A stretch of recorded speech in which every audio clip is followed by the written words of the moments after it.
the F is silent for those who fight opposite of what's violent. With all respect, you want war? In this world I live in, it's a swordsman versus gunsmiths, and I'm not running from nobody.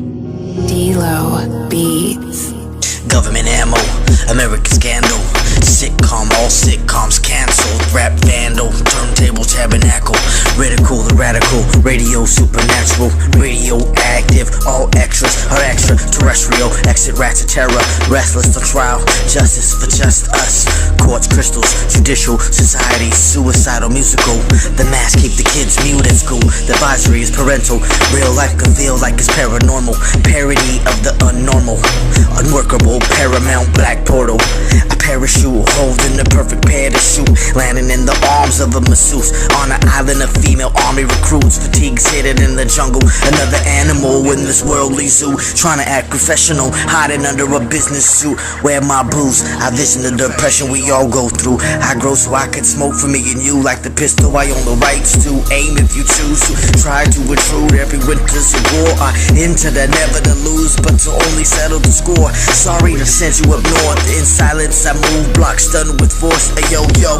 preach to every sensei, try to bring sin my way, keep your attack brutal, money slap mutual, assaulted by an imbecile, say goodbye to a rival soul, let it fly in the night, electrify the ghetto, I shot again so I could hear the echoes, bodies turn to mildew in the meadows, I'm rolling stone while stacking bones and packing bows, it's me adding death to tone, the conqueror to Rome, I'm immune to any war zone, you want problems, you got them, it's on sight, this word sport is nationwide, don't play Joker on a dark night, historical, comic hero, the comedy's hysterical, take a blessing and give back, any day can be your last, don't panic, be passionate, plan and build, get established, or be victim to the madness, these tactics don't practice with the lower class average, I laugh at you has-beens, the way you did when I lost the bins, cut the malarkey, now look at the car keys, the garage overlooks the sea, it was all a dream, not even an Airbnb, I woke up on the floor with only a sheet, cold as could be, hungry for a beat,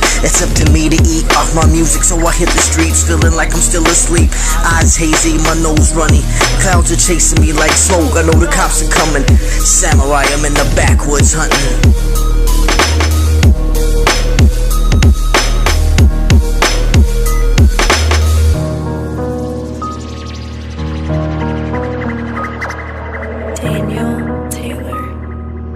D-Lo Beats.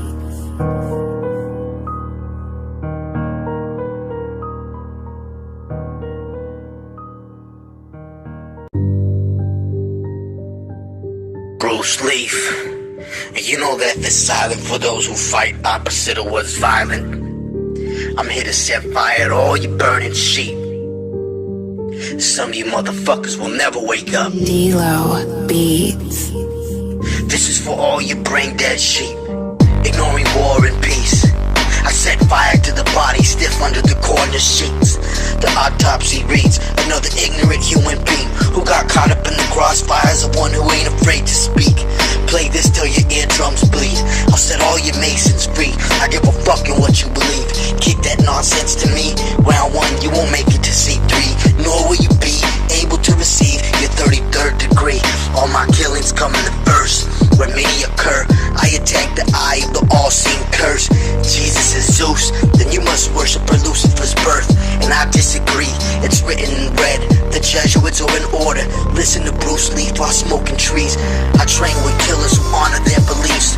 Wicked lords of the Illuminati, I'm at it again, burning down the Vatican. My shadows vanish before seen on St. Peter's Street. My philosophy on hypocrisy is the meaning of murder and beats. So raise your peace, I'll break your very wrist before your gun bar goes bow. Sifu, sensei, tell him about the owl and the OVO owl, but with no mathematical breakdown. How about the Moloch ceremony? My style you can't defeat. I'm far from ordinary.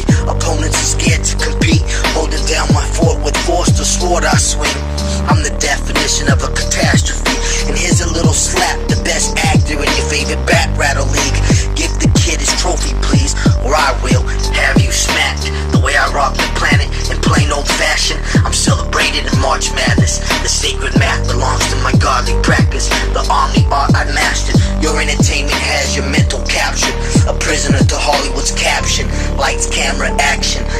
lavish movie magic is crucial, harmful to those not protected from voodoo. I want a celebrity deathmatch with me against Manubo. My heights of achievement are beyond your reach, kid. I was born a genius. On the checkerboard, I seldom box with cleaners. My technique is matched to Jimmy Woo's Kung Fu San who's teaching. I'm upset at your brain dead sheep who fell asleep in front of your TV set. Instead of spring cleaning, only blood stains I'm leaving. Live on MREC, I made a mess. PowerPoints that no one can test. Contestants, what's your testament? Keep testing. I've told one, I'll tell another, I'll send you where pockets. Mic check, 1, 2, 1, 2. What's today's mathematics? Feed them the scoop. Hashtag fake news. Truthfully, the sheep don't wanna know where the truth lives. And you can count on sheep following sheep. This is a war I can't win without a team. So be prepared for my army of black belts. We're here to send your legion back to hell. Otherwise, I do it myself. Uncompromised radio, restoring order. Sign up if you wanna help. Join the witch hunt, unveil the serpent's tail. Lead us to your dragon's lair so I can ring his doorbell. Tough talk ain't much from a cartoon character. A cemetery's where I bury ya. Worse than the corona, I'll cause mass hysteria. Only ninjas wear a mask, so that's we're not identified by your neighbor. Don't be a slave to the government's network. Dancing in a masquerade for your labor parade. I'm already juggling grenades, rhyming like a ticking time bomb. I stay calm. I can defuse a short fuse by adding fire to the fuel.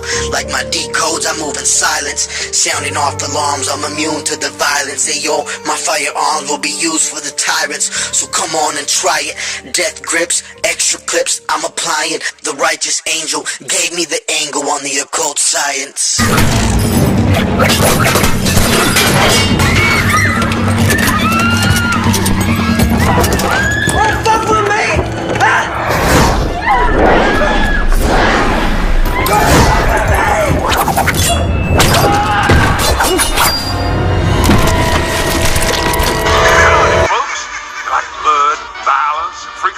Well then, come on down to Captain Spaulding's Museum of Monsters and Madmen. Yeah, see the alligator boy. Ride my famous murder ride. Most of all, don't forget to take home some of my tasty fried chicken. Ha ha!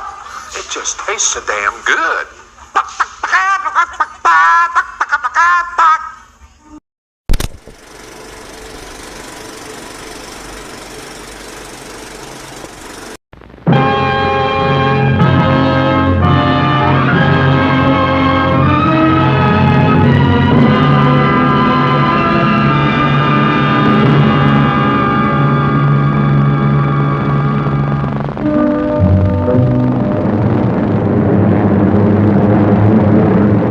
Let us face, without panic, the reality of our times, the fact that atom bombs may someday be dropped on our cities, and let us prepare for survival, understanding the weapon that threatens us.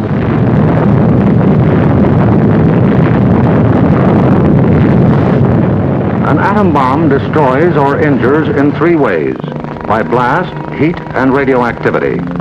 The blast of an atom bomb is its most important destructive agent. In Japan, whole buildings were flattened by its force. However, many buildings of sturdy construction, even though close to the explosion, remained standing. The principal dangers of blast are flying glass and debris, the fires it may start, and the danger of being crushed in collapsing buildings. The atom bomb destroys by heat. People caught in the open as far as 2 miles away suffered flash burns. Yet, protection could have been easily achieved. Here, a bridge post and rail shielded the surface behind it. Any solid material afforded similar protection. The third weapon of the bomb is radioactivity, thrown off at the instant of explosion. However, the majority of people exposed to radiation recovered completely, including a large percentage of those who suffered serious radiation sickness.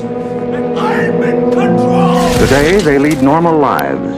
They bear children. Their children are normal. These, then, are the weapons of the atom bomb that we must protect against: blast, heat, and radioactivity. Our cities are prime targets for atomic attack, but mass evacuation would be disastrous. An enemy would like nothing better than to have us leave our cities empty and unproductive. If an emergency should come, our factories will be battle stations. Production must go on if we are to win. Our offices and homes will also be posts of duty, not to be deserted. With the knowledge of the first atomic explosions to guide us, our chances for survival will be far better than those of the people of Hiroshima and Nagasaki, if we act on our knowledge and are prepared. The first job is to look over your own home for shelter possibilities. If you live in a private home that is well built, the cellar is the safest place to be. The lower you get, the more barriers there are likely to be against blast, heat, and radioactivity. Select the basement wall nearest the probable target area of your city. If the house is blown over, it will most likely fall away from this wall. If you have a workbench or strong table big enough to get under, move it into your shelter area near a wall or strong supporting column. If the time comes when you actually have to take shelter, lie under the table.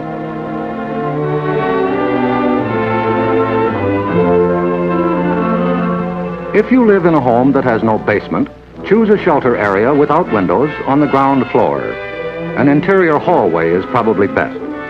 In time of emergency, the shelter area should be cleared of mirrors and other objects that might cause injury. If you live in an apartment house, rules for taking shelter will be posted in your building. Learn them. Also, learn the location of public shelters in areas where you work or frequently visit. There are many things you can begin doing right now. Fireproof housekeeping is one, so clean up that attic. Keep waste in covered containers. Don't let trash pile up in the yard. Set aside a small supply of canned goods. They're safe from radioactivity. Have a good flashlight on hand. Electric lights may go out. Keep a first aid kit and learn how to stop bleeding. Make a habit of keeping a bottle of fresh water handy. A radio will be important for receiving vital instructions. Finally, prepare the shelter area and collect all necessary shelter equipment.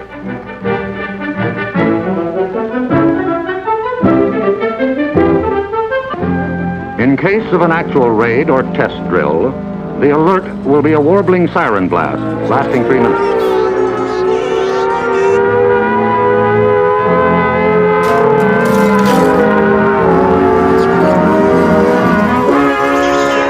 Once you hear this, act fast.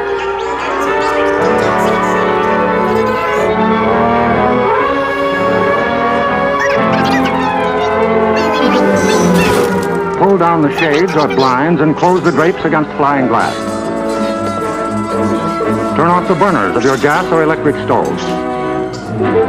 Disconnect any heating elements, such as electric irons, hot plates, or bathroom heaters.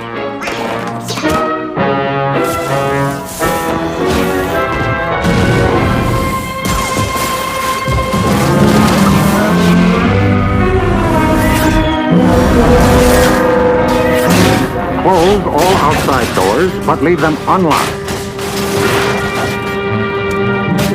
Turn off the gas or oil burners.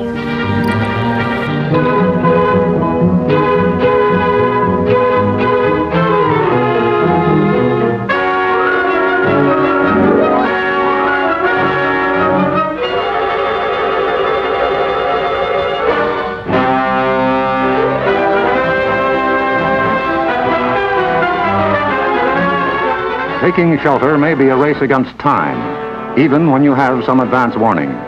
But possibly, there may be no time. An attack could come without warning. The sky would suddenly light up. If a doorway is right at hand, use it. If the nearest shelter is more than a couple of steps away, fall to the ground immediately. Flying glass and debris are immediate dangers, so stay where you are until you're sure it's safe to move.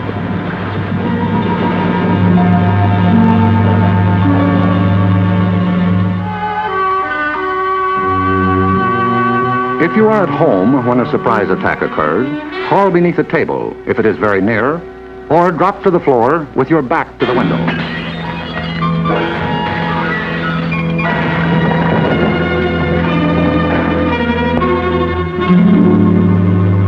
the immediate danger is over in about a minute, unless the explosion occurred near the ground or water.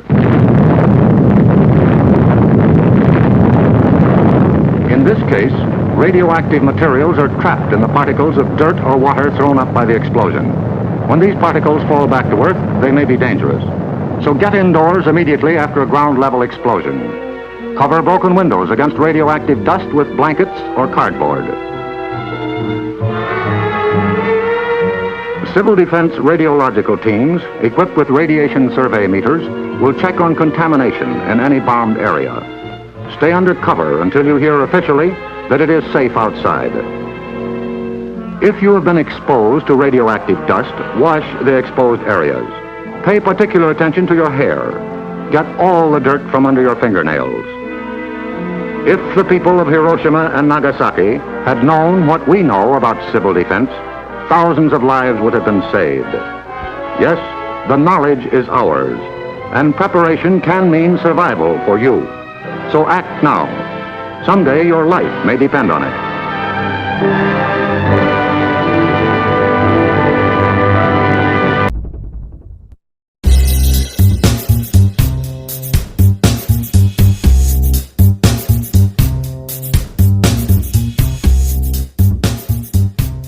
The most potent cancer-causing agent in our food supply. And who is most at risk? Children who may someday develop cancer from this one chemical. That was the scare that educated me. The most potent cancer-causing agent affecting children. When 60 Minutes ran the story, I believed it. Environmentalists said Alar, a chemical used to keep apples fresh, killed kids. The result, schools across America banned apples. Moms poured out apple juice. Who drank my apple juice? Oh, y'all don't hear me? Huh? Who drank my goddamn apple juice? Oh, Terry. Apple growers lost billions. But the scare was bunk. There was no good evidence behind it. Apples, even apples with Alar, are good for you. Today, we have new scares. The water may be fine, but you might need to worry about the bottle instead. The bottle may contain a chemical called BPA, which activists say can cause cancer, hyperactivity, all sorts of problems. And it's in here too, these cans. Another chemical damages kids' livers and kidneys, and it's in backpacks and other school supplies. So Julie Gunlock has young children. So you checked it out. You're with the Independent Women's Forum, and you like to check out stuff like this. What'd you find? And no one ever touched my feet before. That's a huge bitch. There's over 1,000 studies, independent studies, that have said that BPA is perfectly safe for common use. So BPA is easily vilified. I mean, after all, it's invisible, and people tend to say, oh, chemicals, it's scary. So, you know, I'll just trust what some activist organization or consumer rights organization says, and I'll avoid it. But there's no reason to avoid these So products. what's in it for the activists or the so-called consumer rights groups, which I used to believe in? Right. There's a lot in it, mainly money. They sell fear. A lot of them get money on newsletters. Bad news sells. And this is true not just for these organizations, but the mainstream media that reports on this. The biggest environmental group is the NRDC, the Natural Resources Defense Council. They sold us the Alar scare. They now have $185 million in assets, and on their website, we can do it. We can get the BPA out of baby products. Right. This is the narrative, right? They say there's a chemical out there that's scary, that's dangerous, and we're looking out for you. We're going to tell you that these chemicals are scary. And so they issue these reports that don't even meet the basic scientific standards. And yet the government responds. They do. BPA is now banned in baby bottles. That's right. And what happens is, actually, they issue these reports, it generates a number of headlines, then the public is scared and demands that lawmakers and regulatory agents solve this problem. The FDA commissioner said we're banning it based on the preference of consumers. did not reflect concerns about the safety of BPA. When you argue this issue with people, they will often cite all the governments that have banned BPA.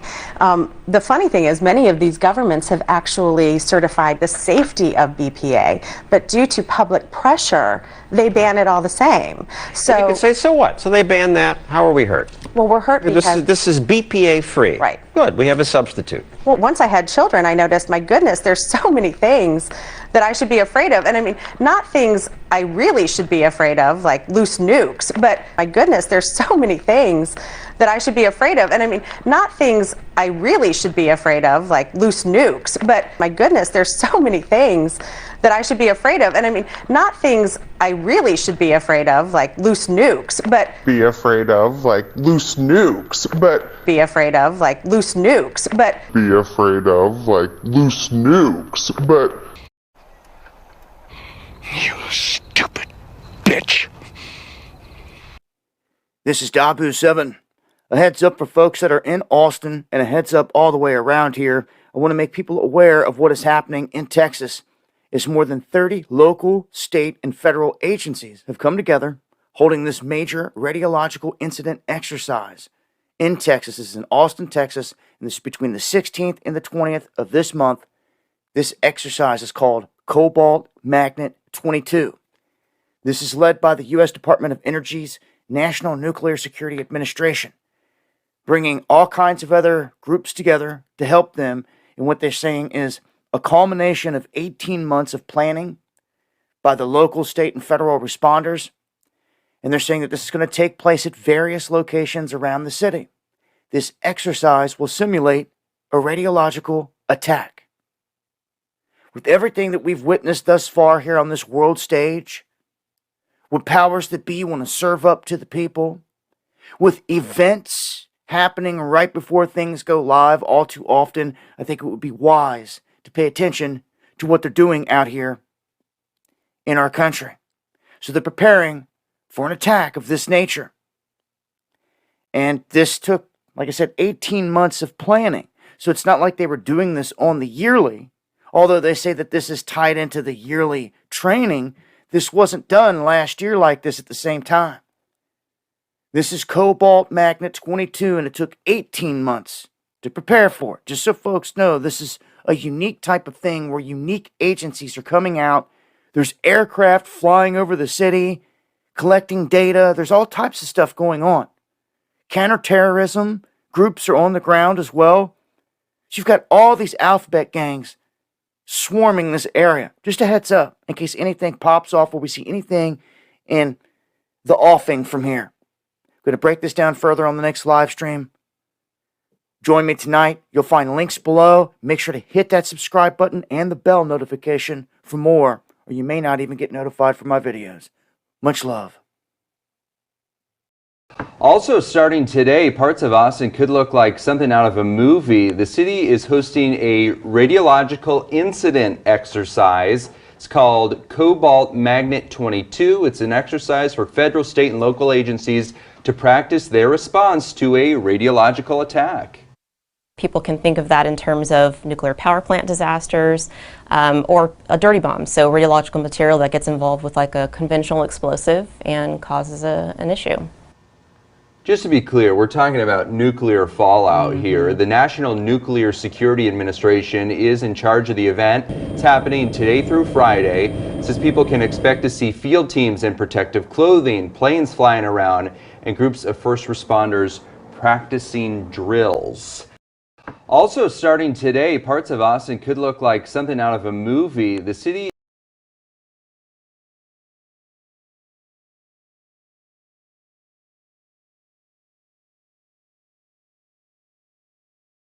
The Senate is expected to vote on this today. In other news, officials at the Pacific Nuclear Research Facility have denied the rumor that a case of missing plutonium was in fact stolen from their vault 2 weeks ago. A Libyan terrorist group had claimed responsibility for the alleged theft. However, officials now attribute the discrepancy to a simple clerical error. Hello, anybody home?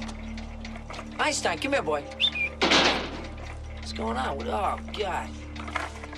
Oh, Jesus. That is disgusting. What the hell is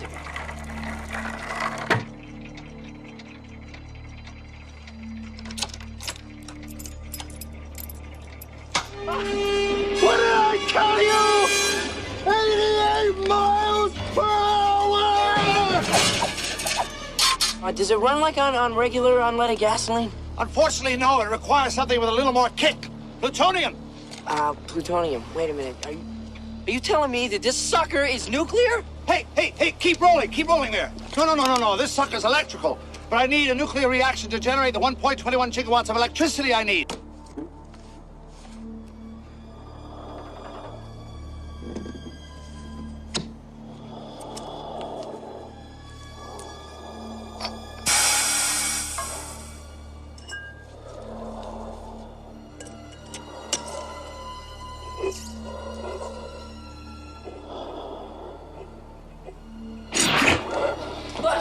All we need is a little plutonium. Oh, I'm sure that in 1985, plutonium was available in every corner drugstore, but in 1955, it's a little hard to come by. Marty, I'm sorry, but the only power source capable of generating 1.21 gigawatts of electricity is a bolt of lightning. What did you say? A bolt of lightning. Unfortunately, you never know when or where it's ever going to strike.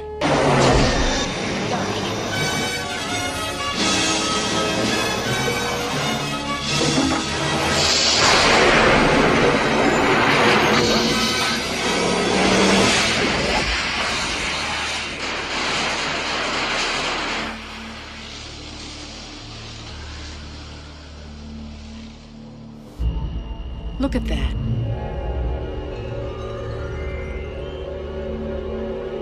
Oh, that's sheet lightning. I never saw lightning like that before.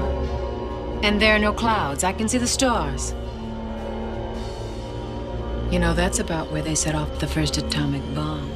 No kidding. Control! Yeah, what's happening, Gushy?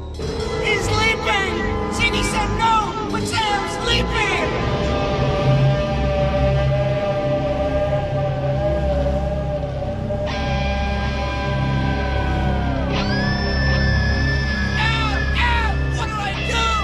Nothing. Any interference could kill her. I'll be there in 2 minutes. If Ziggy's right, all you have to do is break Mach 3 and live. Hey. No way. Hey, pal, it's not my theory. There's gotta be another way. The next one's only got a 52% chance of work. I'll take it. It requires you to be at ground zero during an atomic detonation. You asked.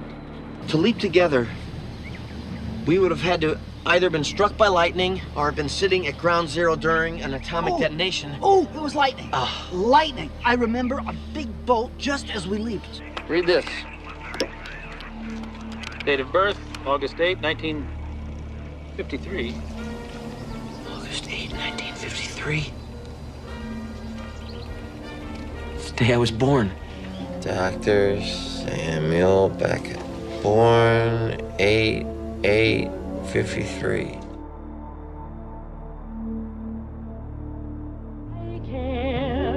For you. We seem to have lost contact with our affiliate stations. Stand by. We do have coming in confirmed reports of nuclear detonation. My God. Our soldiers were right. War never changes.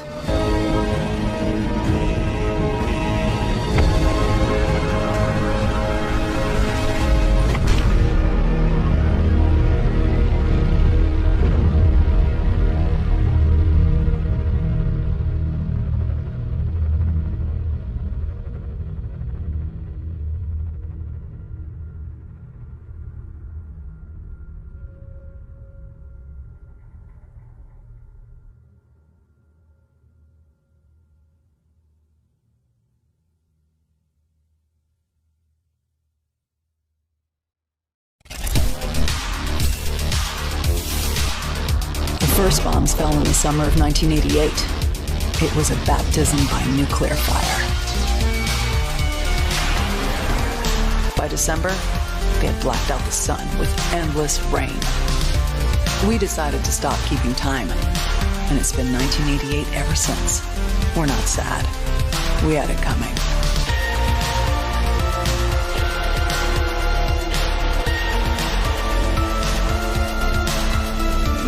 These are the times after. There are no more months or even weeks. Everything is measured in the minutes left to live.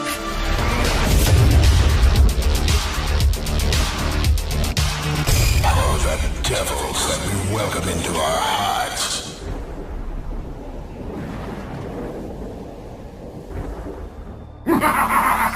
At 8 minutes past 8, on the 8th of August 1988, the world teeters on the brink of total annihilation.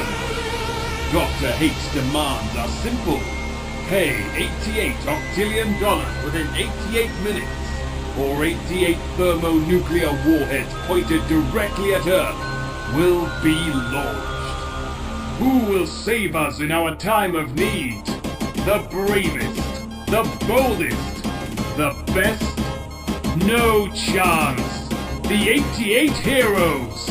88 of the strangest, most pointless superheroes ever to grace the face of the earth. They called the best, but the best were busy.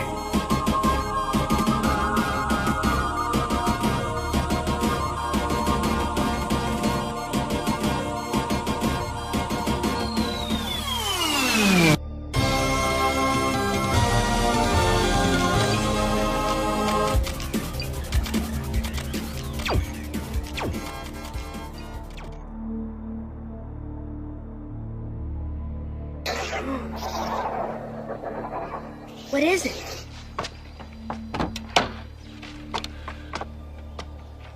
Come on. Al, don't wait a sec. You promised I could have these. I said that 3 months ago. They've been sitting in my room. Well, aren't we gonna launch them? Well, you can do whatever you want. I've gotta go.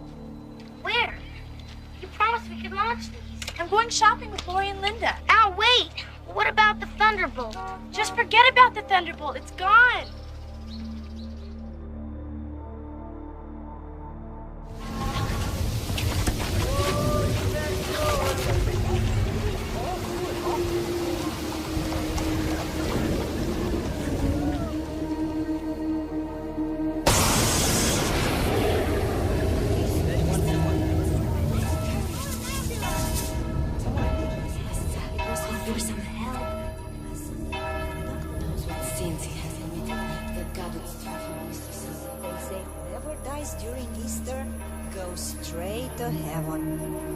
But it's helping me finish my work.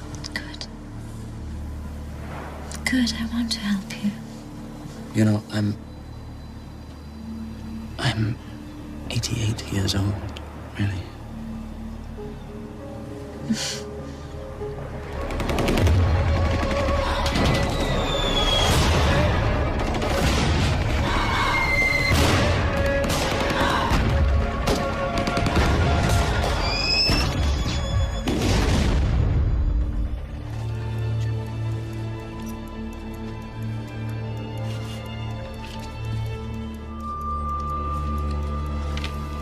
Good and evil lose their meaning, and in the absolute, being coincides with non-being.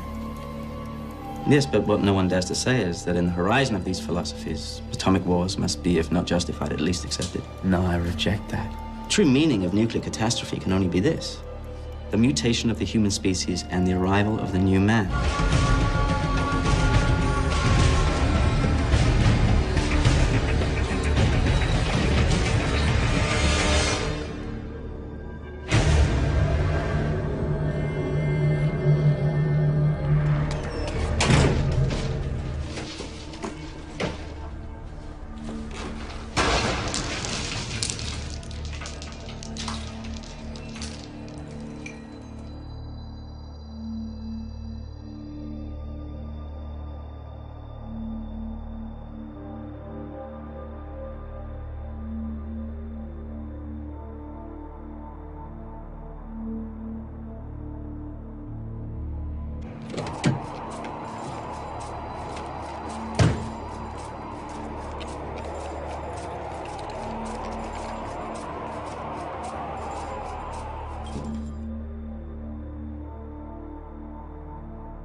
And how will you be paying, Miss Flamingo? cash. Smoking or none? Just give me room 88.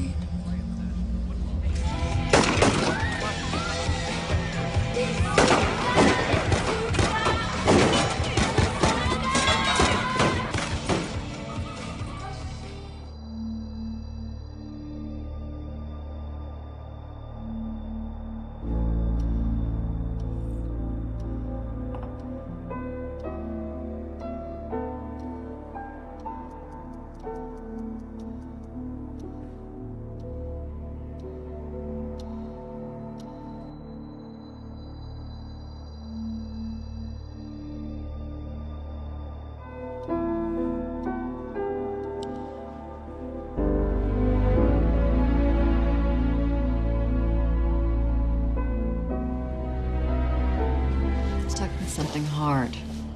A stolen nuclear munition is being smuggled into the United States, or may in fact already be here. I want you to look ahead and tell me where it's going to be deployed. I think you've got the wrong guy. It's Magic Act.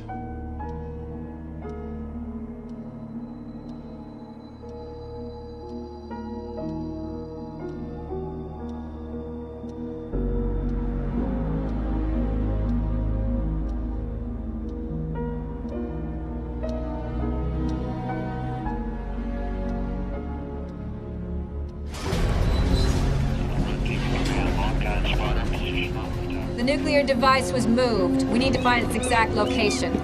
Now this registers any significant detonation in the Earth's crust. Take a look. Tell me what you see. I made a mistake. It's happening. When? Now!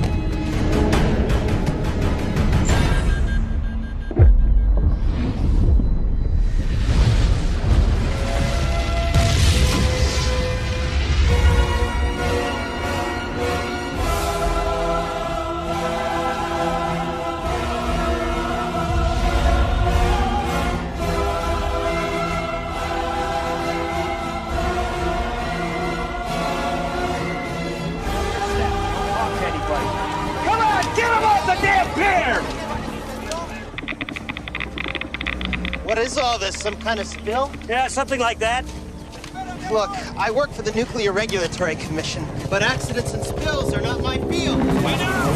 A direct path can be traced from Manhattan to French Polynesia, where nuclear tests have been going on for more than 2 decades. Research team member Dr. Nick Papadopoulos believes the creature may be nesting, using Manhattan as ground zero to cultivate the species.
Donald Trump is on the line. I mean, we know him as the man behind lots of real estate in Manhattan. And of course, Donald, I understand you were actually a witness to what happened this morning. Well, I have a window that looks directly at the World Trade Center, and I saw this huge explosion. I was with a group of people, and I really couldn't even believe it. I mean, you look at Larry Silverstein, who's a terrific owner in New York and a very good friend of mine who I just called. I was very worried about him because I assumed maybe he was in the building. He took possession of the building 1 week ago.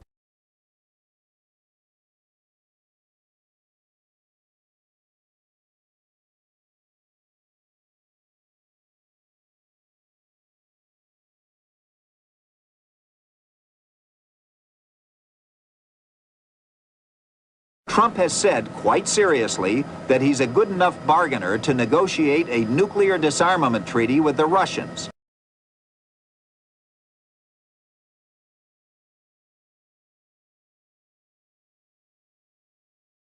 I am officially running for President of the United States. Being president is a serious job. And these are the folks who I have faith in, because they ultimately are going to say, whoever's standing where I'm standing right now has the nuclear codes with them. This is a person who has been very cavalier, even casual, about the use of nuclear weapons. He's advocated more countries getting them, Japan, Korea, even Saudi Arabia. He's said, well, if we have them, why don't we use them, which I think is terrifying. And that's why 10 people who have had that awesome responsibility have come out and in an unprecedented way said they would not trust Donald Trump with the nuclear codes or to have his finger on the nuclear button. A man you can bait with a tweet is not a man we can trust with nuclear weapons. Apparently, his campaign has taken away his Twitter. If somebody can't handle a Twitter account, they can't handle the nuclear code. In about 9 weeks, Donald Trump will take hold of America's nuclear codes. He'll be able to launch nuclear missiles with a single momentary decision. So you would rule in the possibility of using nuclear weapons against ISIS? Well, I'm never going to rule anything out. I will not be a happy trigger like some people might be. I will be the last, but I will never, ever rule it out. You guys know what this represents? Well, it's the calm before the storm. What's the storming? Could be the calm before the storm. What storm is We have the world's great military people in this room, I will tell you that. And we're going to have a great evening. Thank you all for coming. Thank you. What storm, Mr. President? You'll find out. President Trump raised the temperature in his duel with Kim Jong-un, who had boasted of having a nuclear button on the desk in his office. Will someone from his depleted and food-starved regime please inform him, the president wrote, that I too have a nuclear button, but it is a much bigger and more powerful one than his, and my button works. North Korea best not make any more threats to the United States. They will be met with fire and fury like the world has never seen. He has been very threatening beyond a normal statement. And as I said, they will be met with fire, fury, and frankly power, the likes of which this world has never seen before. If the president decides to use the nuclear football and launch a nuclear strike, is there anyone in the chain of command who can actually stop that order? The White House won't comment on that, but Pete Metzger and other experts tell us unless there is a full-on mutiny, no one can stop the president's order. I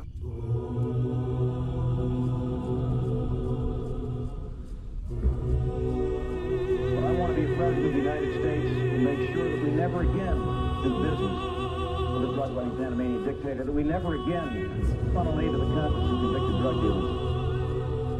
28 days. 6 hours, 42 minutes, 12 seconds.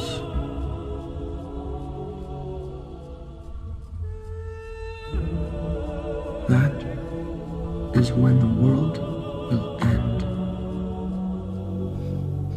Frank?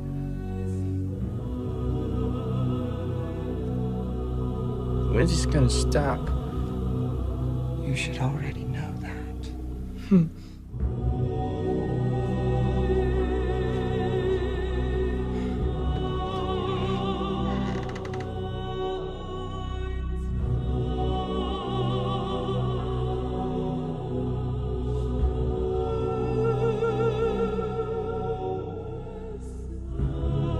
Hi, I'm President Business, president of the Octan Corporation.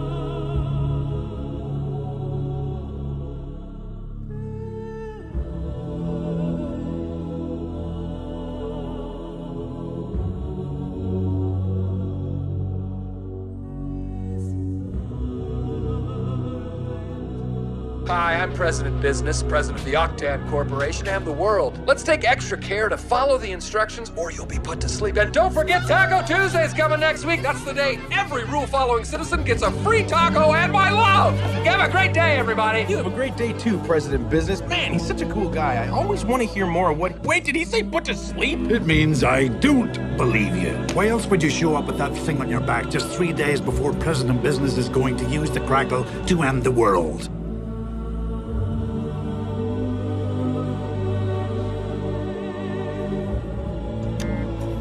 Keep things exactly the way they are supposed to be. Permanently. Behold, the most powerful weapon of all the relics. The Crackle!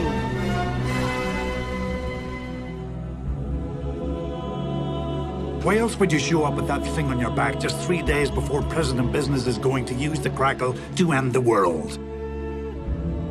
President Business is going to end the world?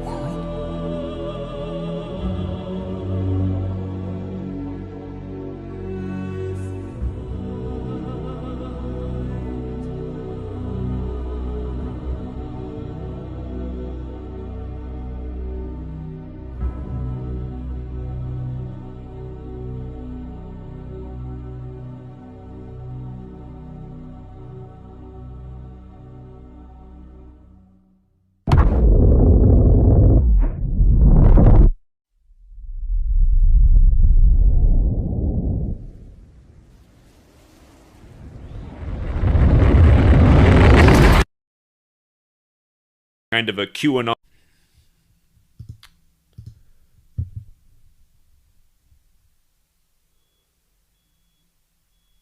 Welcome back, Truth Seeker. It is a Thursday, August 11th, 2022, and today Comedy Central put out a spoof making fun of gematria and associating the word with a Trump diehard, kind of a QAnon type of person.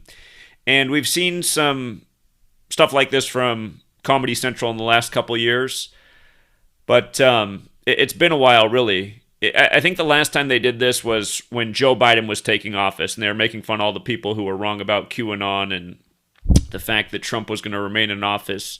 But anyhow, today, August 11th, they put out this piece. We're going to watch it, and I'm going to show you why today, August 11th, they did this. Just a few days after the Mar-a-Lago raid on 8/8. And we're also going to answer a question that he presents to her that she just shrugs her shoulders at. We will provide the answer, and with great clarity.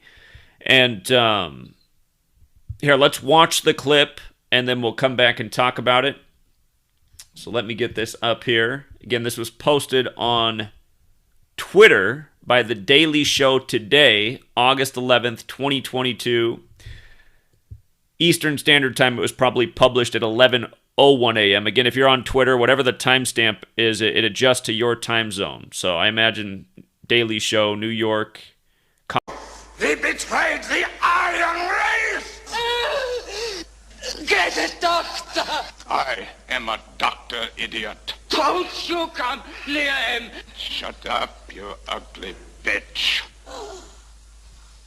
Now look at all these 88 numbers. The Doomsday Machine, 88 Worldwide Pandemic, 88 Cobalt Magnet, 22 Exercise, 88 The Tyranny Government, 88 A Jesuit Mission, 88 Mission Completed, 88 Austin, Texas, 88 Nuclear Rain Showers, 88 Trump, 88 Agent, 88 and Russian, 88. Now let's look at some more 88 numbers. I get it when Trump's side doesn't want to talk. He only knows 88 words. Trump only knows 88 words, huh? Remember, in gematria, Trump equals 88. Right before the rigged selection, Trump was endorsed by 88 generals. The Republican Party equals 88. So does Masonic ritual. That's what all this mockery is. Till next time. Budget cuts. The Trump campaign revealing the endorsement of 88 retired U.S. generals and admirals. The group signing a letter that in part rips the Obama administration. Quote, America's armed forces have been subjected to a series of ill-considered and debilitating budget cuts. With me now is one of the 88 military officials who signed that letter, retired Brigadier General Remo Butler. Welcome, sir. Thank you very much, Carol. How are you this morning? I'm good. I'm good, and thank you so much for being here. Why did you throw your support behind Donald Trump? I threw my support behind Donald Trump primarily because of some of the military people that he has surrounded himself with. And when I say that, I'm not saying it lightly. I'm saying that Donald Trump has surrounded himself with what I consider military leaders, warriors. There have been many other military officials who have thrown their supports behind Hillary Clinton because of some of the things that Donald Trump has said. For example, he has suggested that we return to torturing terrorism suspects. He has said that he wants to kill the family members of terrorists. Do those things concern you? Yes, they did concern me. And I'll tell you why. A lot of times people say things not really understanding the consequences of their statements. I believe that with the people that he has working for him now, that are advising him now, those statements are moot. You know, we all learn from our past mistakes. So you think now Donald Trump thinks that those statements were a mistake? I would never, ever try to tell you what he thinks. What I am saying, and I'll say it again, is that sometimes we say things based on the knowledge that we have right now.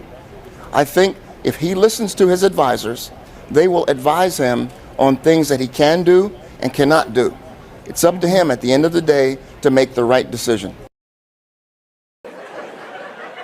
Let's get to the news. During his rally over the weekend, former President Trump endorsed 88-year-old Senator Chuck Grassley for re-election.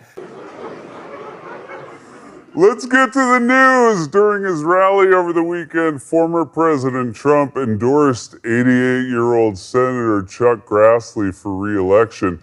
Who the hell is Chuck Grassley? Said Chuck Grassley.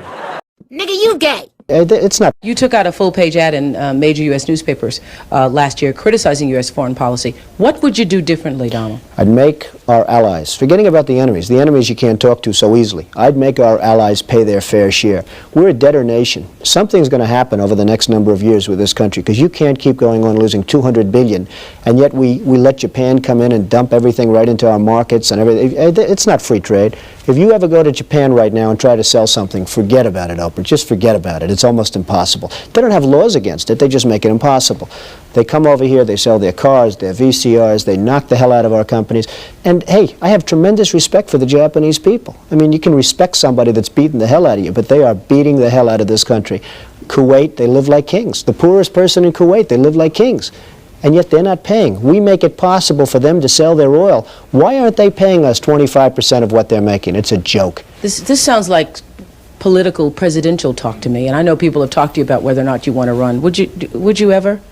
Probably not, but I do get tired of seeing the country ripped off. Why would you not? I just don't think I really have the inclination to do it. I love what I'm doing. I really like it. Also, it doesn't pay as well. No, it doesn't. But, you know, I just probably wouldn't do it, Oprah. I probably wouldn't, but I do get tired of seeing what's happening with this country. And if it got so bad, I would never want to rule it out totally, because I really am tired of seeing what's happening with this country, how we're really making other people live like kings, and we're not. What do you think of this year's presidential race, the way it's shaping up? Well, it's going to be very interesting. I think that probably George Bush has an advantage in terms of the election. I think that probably people would say that he's got like that little edge in terms of the incumbency, et cetera, et cetera. But I think Jesse Jackson's done himself very proud. I think Michael Dukakis has done one hell of a job. And George Bush has done a hell of a job. You know, they all went in there sort of as semi-underdogs, including George Bush, and they've all come out. I think people that are around all three of those candidates can be very proud of the jobs they've done. You've said, though, that if you did run for president, you believe you'd win. Well, I don't know. I think I'd win. I tell you what, I wouldn't go in to lose. I've never gone in to lose in my life. And if I did decide to do it, I think I'd be inclined, I would say that I would have a hell of a chance of winning, because I think people, I don't know how your audience feels, but I think people are tired of seeing the United States ripped off. And I can't promise you everything, but I can tell you one thing, this country would make one hell of a lot of money from those people that for 25 years have taken advantage. It wouldn't be the way it's been, believe me. Everything's set for tonight, Mr. Trump. I wonder what Trump's game is this time. Trump's got a new game. Trump's got a new deal. What's your game, Donald? Trump has a new game. What is it? Is it an airline? A new convention center? Mr. Trump. Is it a convention center? Game? Mr. Trump, please. My new game is Trump, the game. Trump, the game, where you deal for everything you've ever wanted to own. Because it's not whether you win or lose. It's whether you win. Yes! Play Trump, the game, from Milton Bradley. I think you'll like it. Mr. Trump's proceeds from Trump, the game, will be donated to charity. Episode of My Car Story, and today we're at Volo Auto Museum in Volo, Illinois. #1 place you want to come to if you like cars and you're in Illinois. That being said, I'm with no stranger to the channel, Brian Grams. Good to see you. You too. I am good, and it's his birthday today, and he's celebrating it with us. And with that being said, we want to give him the presidential treatment. So what car do we have here today? Well, we've got a Cadillac limousine. It was one of 2 built that branded the Trump name. One of 2 built that branded the Trump name. The now current president. The now current president. So back in 1988, they had this. Now take a look at this. Brian, first of all, how do you acquire a current president, not necessarily the president's car? How does this all happen? You know, it literally just fell into my lap. So I was on a Facebook page, and somebody reposted it. It was for sale on Craigslist in Maryland, and we ended up purchasing it. The car itself has got a lot of history to it besides the branding of Trump and the Trump connection. It's a one of 2 prototype. Cadillac and Trump got together. This is back in the late 80s when Trump was starting to brand things with his name. And he went to Cadillac and said, you know what, you guys, you need to come up with the most luxurious limousine ever produced and brand it Trump. And Trump agreed to buy the first 50 that they produced. Unfortunately, they built 2 prototypes, and that was the end of the deal. Now, if you ask Trump, you know, why there's no more cars built, he's got his story. You ask Cadillac, they've got their story. But either way, one of 2 ever made. Here we go. Take a look at the presidential Trump limo. So with that being said, you know, one of the things you'll like right off the bat, and we have a car in front of it, so I'm trying to give you as much stretch as possible, is this very unique hood ornament that you absolutely can't miss with the Trump series on it. So you can definitely see. Can we pop the hood real quick, Brian? Yeah. I want to show you all of this under the hood.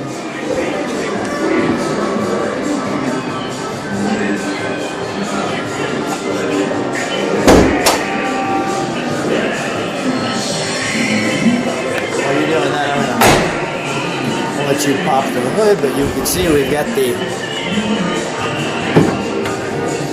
correct rims here. This is packed in. This is what it used to look like back in the 80s. We've got 1 battery, 2 batteries, and the Dillinger Coachworks emblem on that you can see right there. Now the reason that it's got 2 batteries is because all the accessories that the car has. It's got 2 bars, 2 electric wet bars, a fax machine, 3 telephones. There's a safe inside there, and you know, of course, all the typical comfort creatures like your TV, VCR, and everything's electronic. You know, the TV pedestals, you know, rather than having a little door that you open and close by hand, it's actually on like a Lazy Susan, and it electrically spins to get the TV out there. Do you have the keys with you? I do. I want to show those keys.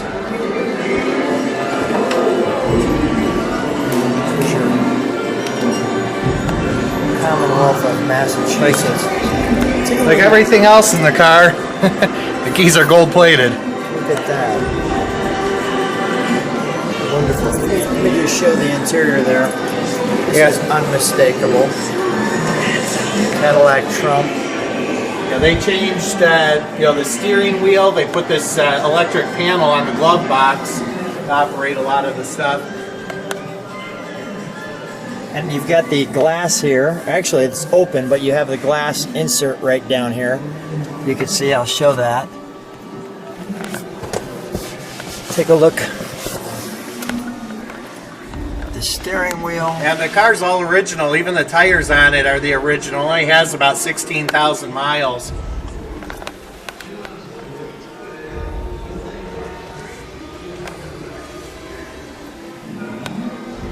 Kind of looks stock Cadillac 88 in here.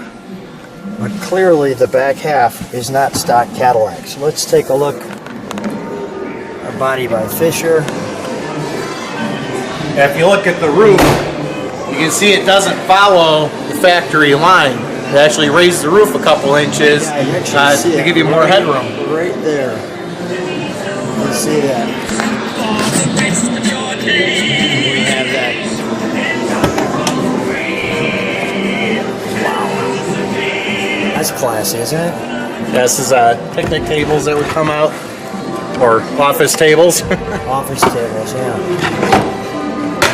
That's wonderful. Look at all the plating. So you've got the logo embroidered into the seats. Cadillac Trump. The speaker system. Wow, how luxurious. You've got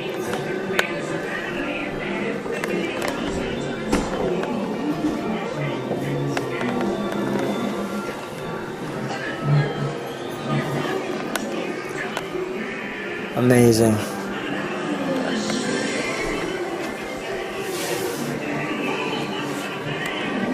Custom floor mats. All of that there.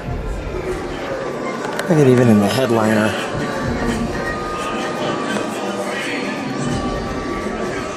What's in this side?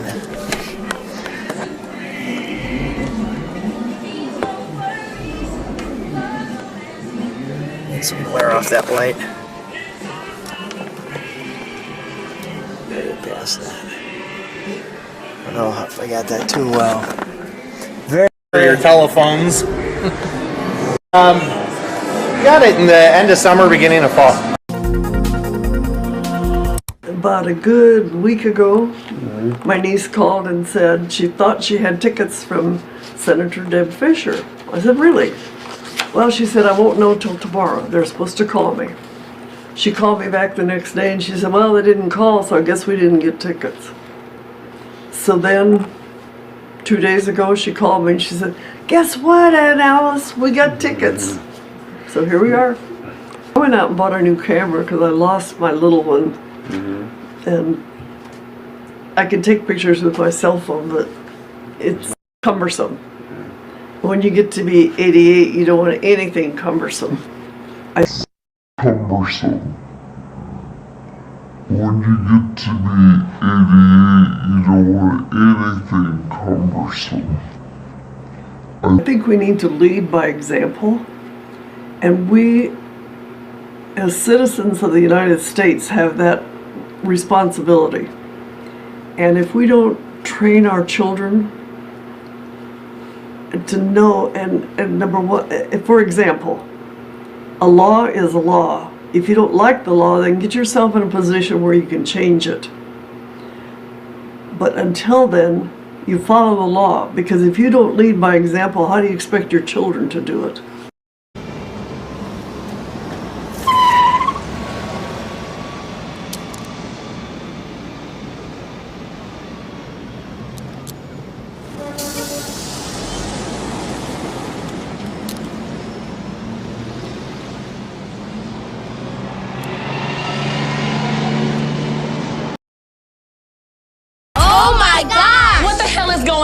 I'm his wife, you dumb bitch. Who you calling a dumb bitch? You dumb bitch, young bitch, silly bitch, dead bitch. She got the gun, bitch. Lonnie, if you're gonna bring bitches in here, bring a smart bitch. I'm too old for this.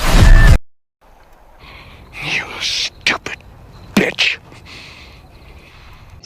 So Michael. Okay, just to remind people, 113 is from the Talmud and associated with deception and dishonesty. So it doesn't necessarily mean not true. The phrase not true does have gematria 113, but it has more to do with dishonesty and deception. But because she kind of like made it so exact with not true, it now kind of put her in this corner where he can do this. And that's why you got to speak accurately. And by the way, where do you think that teaching came from about 113? I was going to say, that is definitely homage to the 113 presentation we've been putting together for years, Zach.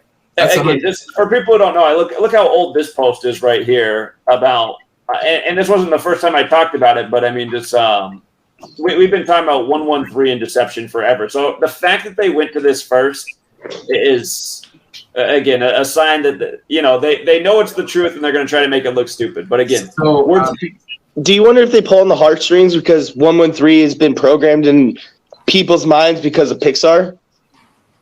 Like that they put A113 in most of their stuff. So and it's already in their brains. Like if you're not following this stuff, you're like it's already kind of like it's been programmed. I guarantee someone watches that video and they will never think about a Pixar movie, but they think like, damn, this person is weird. You know what I mean? Yeah. And I mean the like decode that she gave, was I mean, she didn't explain. She didn't know what she was doing. Like, right. And we can't forget the 88 without the Ouroboros connection. So let's jump to the nuclear blue skies, 177. Weather Control, 177. The Jesuit Order, 177. New World Order, 177. Mushroom Clown, 177. The Republicans, 177. Cobalt Blue, 177. And where most and cobalt is found in the Democratic Republic with the 177. And a prime factor of 177. Here you see the prime factors of 177 are 3 and 59. And let's look at some 59 numbers. You get the purple rain, like your nuclear rain showers, 59. Nuclear weapons, 59. Twin Towers, 59. The Cobalt bomb, 59. And salt bombs, 59.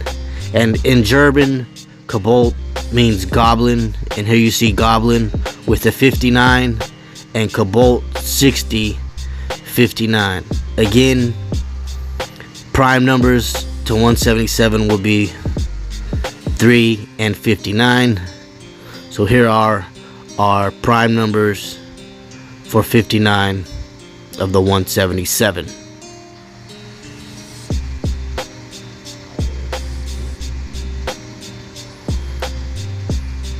Sticking to gematria, we're going to look at the Mar-a-Lago FBI raid with the 11772, the radiological attack 11772, and the World War III 11745, and the Cobalt magnet 22 11745. The NNSA working with the federal, state, and local partners to hold major radiological incident exercise in Austin.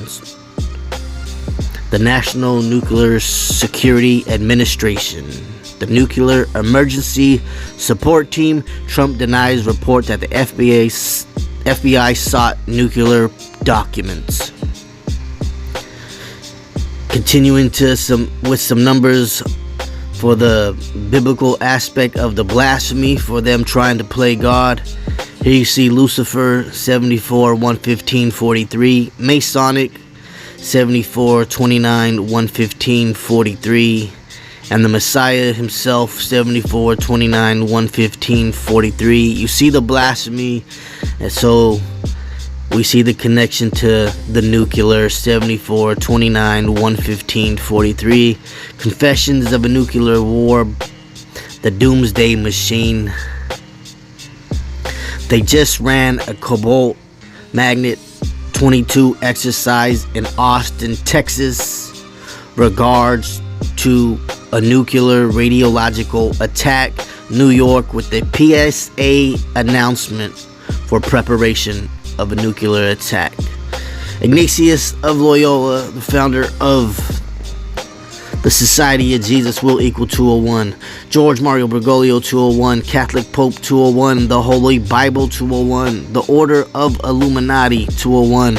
Weather Control, 201. The Jesuit Order, 201. Now, the Cobalt Magnet exercise will equal 201. Falling from the sky, like the bombs they plan to drop. Falling from the sky, 201. And dropping bombs equals 201. Along with the chemical war equaling 201. Again, Ignatius of Loyola, the founder of the Society of Jesus, equals 201. The Order of Illuminati, 201. George Mario Bergoglio, the Pope, equals 201. He sleeps in the Vatican suite, 201. They're worshiping Saturn. The Black Cube worship equals 201. The Roman god of Saturn equals 201.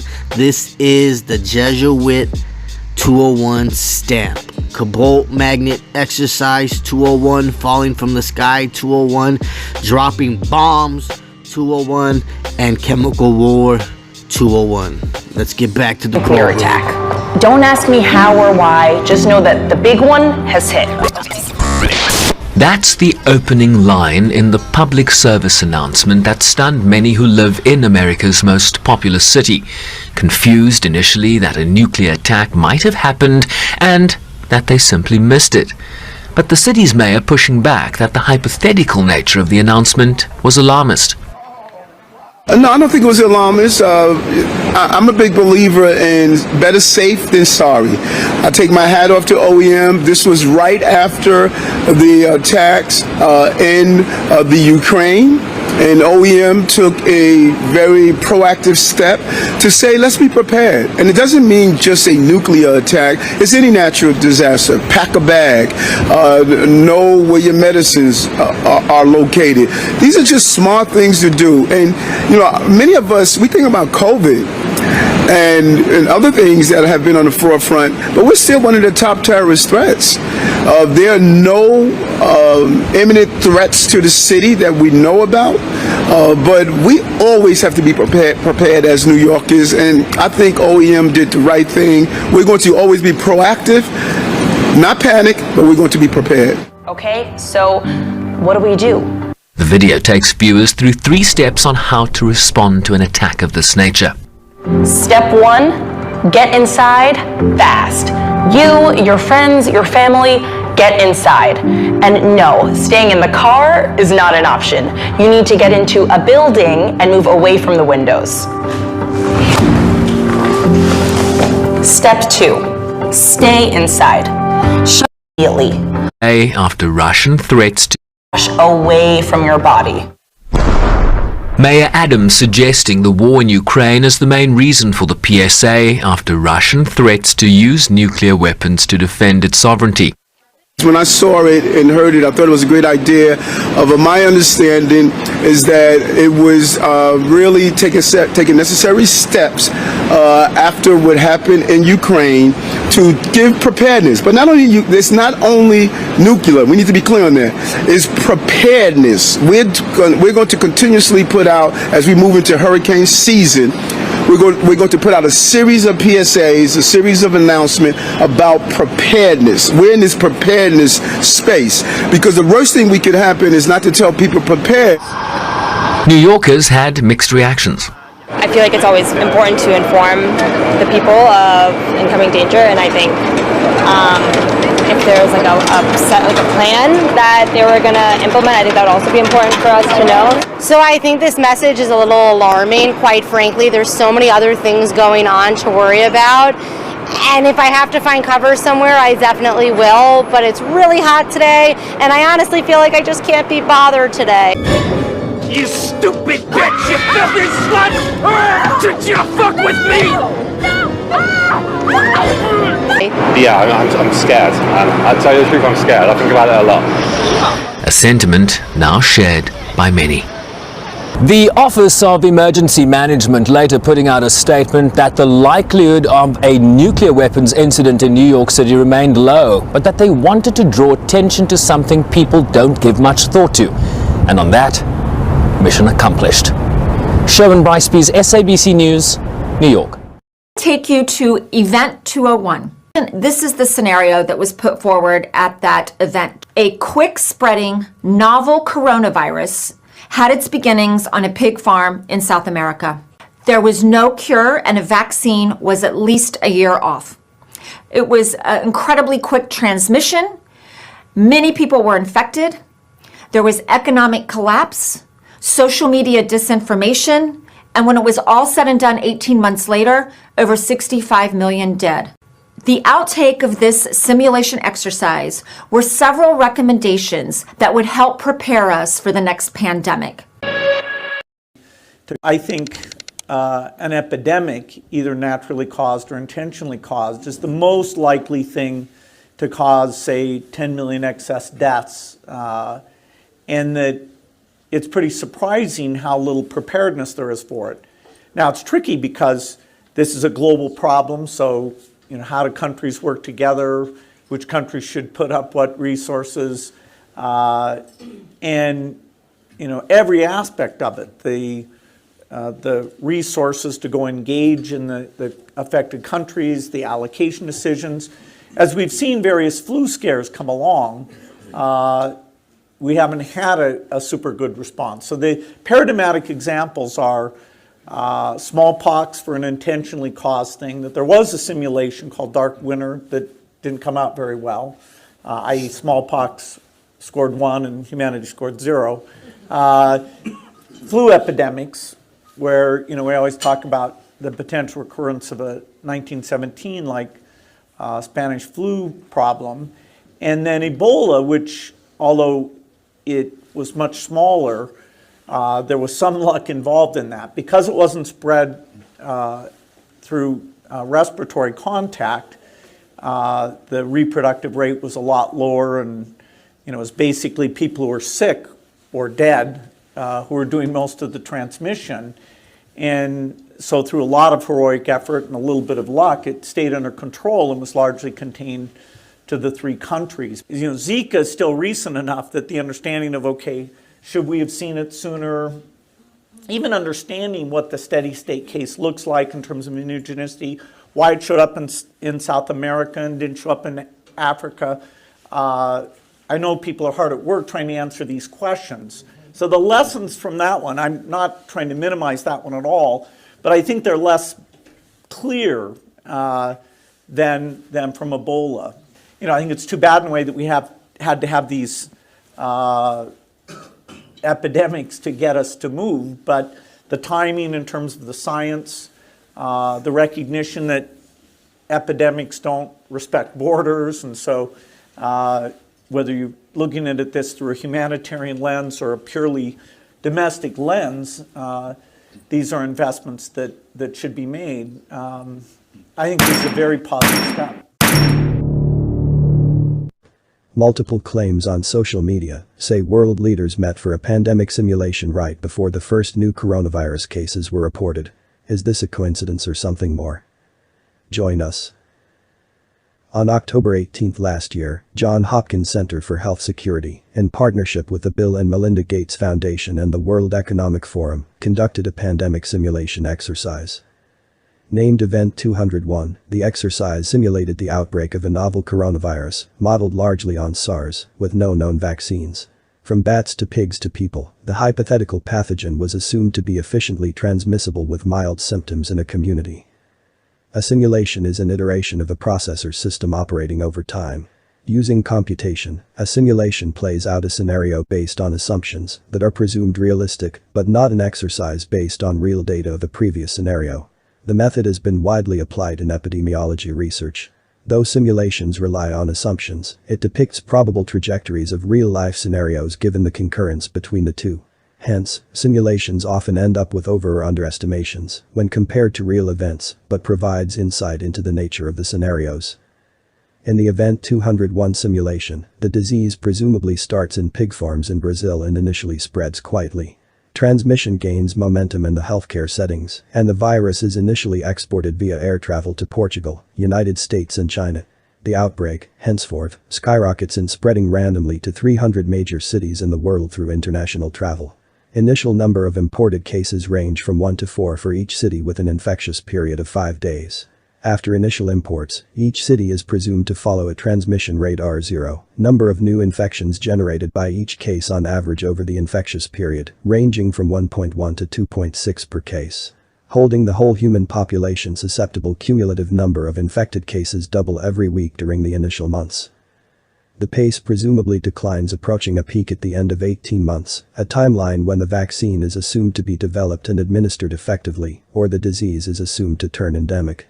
The study further assumes that infections result in mild illnesses for 50% cases and severe illnesses for the rest.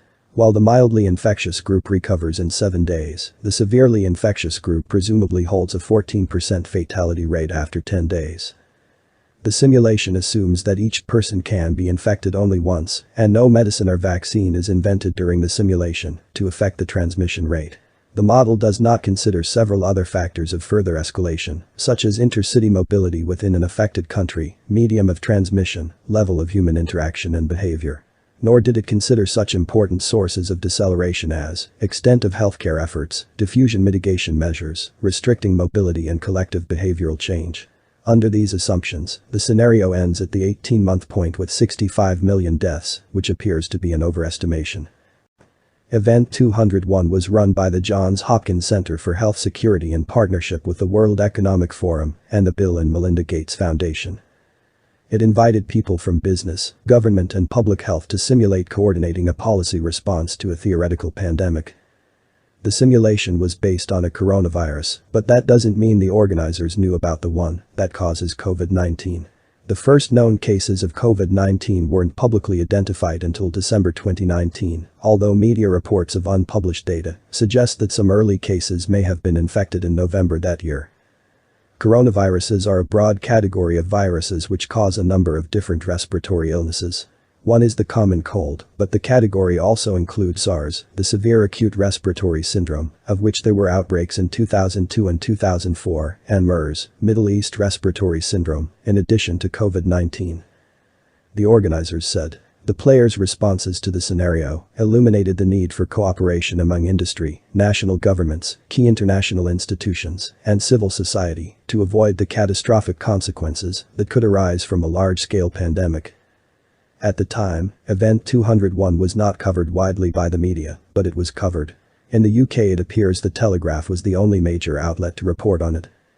Event 201 took place just a few months before the initial COVID-19 outbreak in Wuhan. This has led some to say that Event 201 predicted the current pandemic. However, the Johns Hopkins Center for Health Security has said, the Center for Health Security and partners did not make a prediction during our tabletop exercise. The organizers stated, for the scenario, we modeled a fictional coronavirus pandemic, but we explicitly stated that it was not a prediction. The Center for Health Security and partners did not make a prediction during our tabletop exercise, the university program said in a statement rejecting the claim that it predicted the current pandemic. We are not now predicting that the COVID-19 outbreak will kill 65 million people. The scenario cannot be used to project for the COVID-19 outbreak because the inputs we used for modeling the potential impact of that fictional virus are not similar to COVID-19. The participants in Event 201 estimated the fictional pandemic would kill 65 million people. Johns Hopkins added that this did not mean that it predicted that the COVID-19 outbreak would result in that many deaths and that the inputs it used were different from what's being observed with COVID-19. Bill and Melinda Gates Foundation cited several partnerships and contributions to pandemic preparedness that had increased since the 2014-15 Ebola outbreak. Among them, the foundation stated it has supported efforts to bring more coordination and transparency to international collaboration on pandemic preparedness through other platforms, including the Global Preparedness Monitoring Board, GMBP, and the Johns Hopkins University Center for Health Security. Needed to be said that Bill Gates has been vocal in the past about the threat a global pandemic poses to human civilization. In a March 2015 TED Talk, Gates argued, saying that if we start now, we can be ready for the next epidemic. During a Vox interview in May that year, Gates also said that the Ebola epidemic showed me that we are not ready for a serious epidemic. In a February 28 article for the New England Journal of Medicine, Gates wrote, saying, "In the past week, COVID-19 has started behaving a lot like the once-in-a-century pathogen we've been worried about. I hope it's not that bad, but we should assume it will be until we know otherwise." So did Event 201 predict the COVID-19 pandemic? No, it didn't. While the virus in the simulation was a fictional coronavirus strain, it had a lot of differences compared to the strain causing COVID-19. The event worked with a hypothetical pandemic, but didn't predict one. After the claims surfaced, the Johns Hopkins Center for Health Security released a statement explaining why the Event 201 simulation wasn't related. Johns Hopkins organized the event, and they explained they didn't predict the current pandemic, but instead focuses on a simulated model of a different one. Their goal was to create a realistic coronavirus pandemic situation so that the members of the group could learn real lessons from it. The pandemic simulated by Event 201 did explore symptoms like respiratory disease and pneumonia, and also included some of the consequences a pandemic could cause like travel restrictions and the rush to develop a vaccine. Another key difference is the origin of the viruses. In the simulation, the virus came from a pig and was ingested by a human. The CDC has determined that the virus causing COVID-19 originated in bats, but so far there's no definitive answer as to how it passed to humans.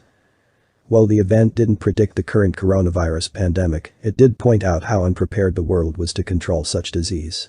This was the purpose of the roundtable exercise.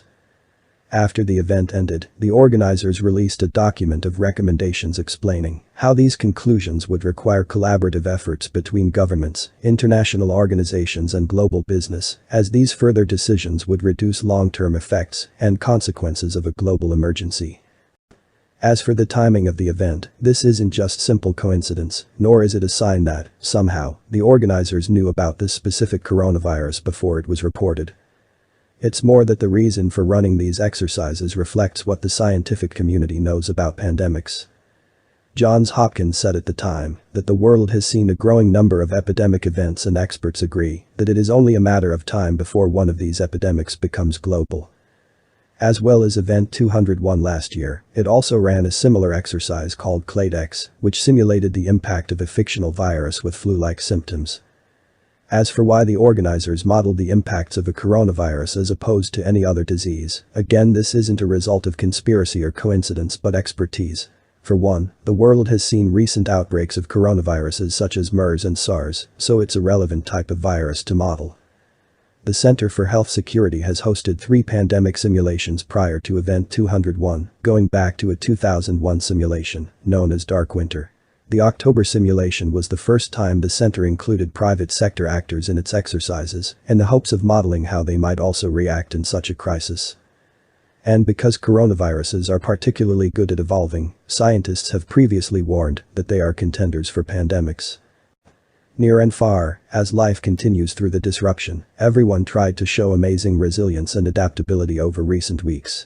For sure we haven't spoken or been in touch directly, but please know that we will make it through this. Keep well. In your mind filter what you see in social media. Stay safe. If you... I'd like to call to order this secret conclave of America's media empires. We're here to come up with the next phony baloney crisis to put Americans back where they belong, in dark rooms glued to their televisions, too terrified to skip the commercials. Well, I think... NBC, you are here to listen and not speak. I think we should go with a good old-fashioned public health scare. A new disease. No one's immune. It's like the summer of the shark, except instead of a shark, it's an epidemic. And instead of summer, it's all the time. That is so... Now, I hate to be the guy who derails what everybody else loves. He loves being that guy. But, Janice, we do have standards. This can't be a made-up disease. The only moral thing to do is release a deadly virus into the general public. We do have something we've been holding on to, but it hasn't been tested. Get over here, NBC. Well, we certainly believe in testing, but Wow. Oh, yeah. So, we've got our deadly disease. Now, we just have to blame it on something that's in every household, something that people are a little bit afraid of already. House cat flu is coming, people. The Center for Disease Disinformation predicts with some degree of probability that the house cat flu might spread in the following hypothetical outbreak pattern. So petter beware, that warm body on your lap just might be ready to destroy your tender victuals.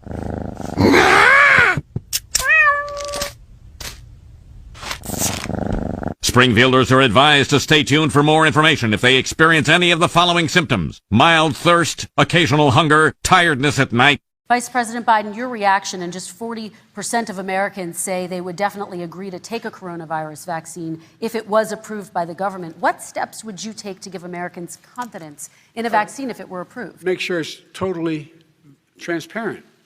Have the scientists of the world see it, know it, look at it, go through all the processes. And by the way, this is the same fellow who told you this is going to end by Easter last time. This is the same fellow who told you that, don't worry, we're going to end this by the summer. We're about to go into a dark winter. Same fellow who told you that, don't worry, we're going to end this by the summer. We're about to go into a dark winter. To go into a dark winter. To go into a dark winter. To go into a dark winter. To go into a dark winter. A dark winter. And he has no clear plan, and there's no prospect that there's going to be a vaccine available for the majority of the American people before the middle of next year. President.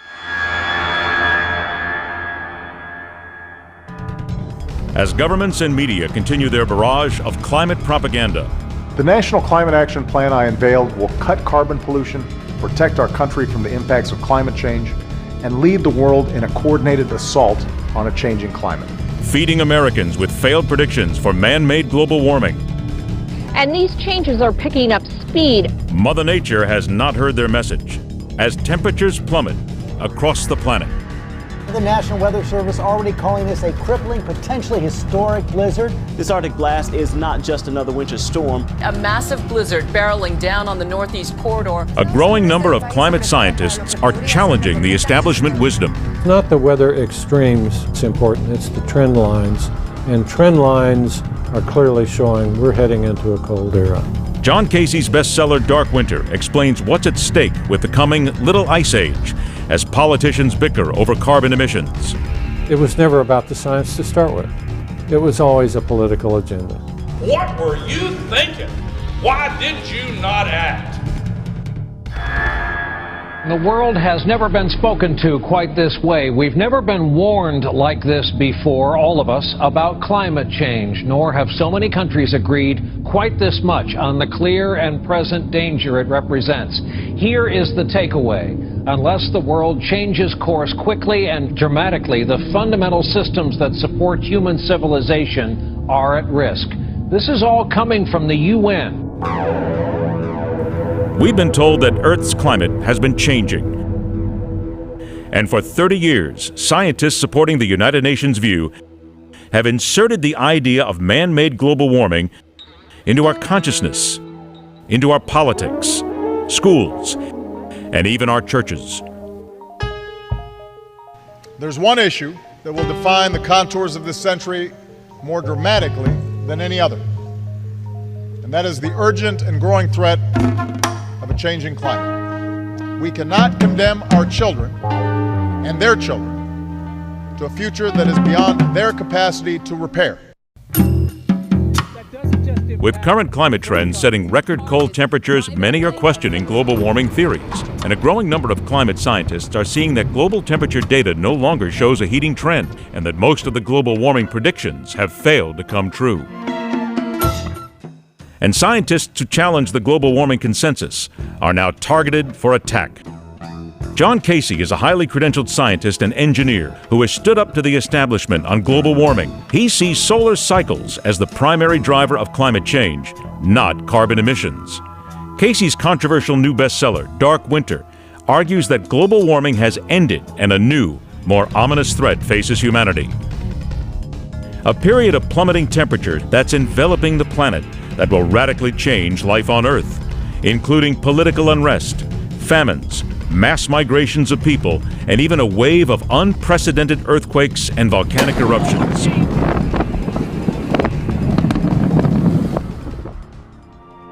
Casey, a former White House Space Program advisor and space shuttle engineer, is the president of the Space and Science Research Corporation, a respected climate science organization. He has been a voice of reason challenging global warming propaganda, as he shows, along with a number of leading climate scientists, that the Earth has actually entered a period of rapid cooling as sunspot activity begins its downward trend. Not a member of the academic elite, Casey's scientific, real-world credentials set him apart. According to NASA and NOAA's own science data and their satellite data that we monitor, the Arctic and the Antarctic are both getting colder. Sea ice is growing rapidly, and so the reality is quite different between what the warmists have predicted and what is really happening with our climate. This is even more graphic when you look at the relational cycle theory and what it predicted.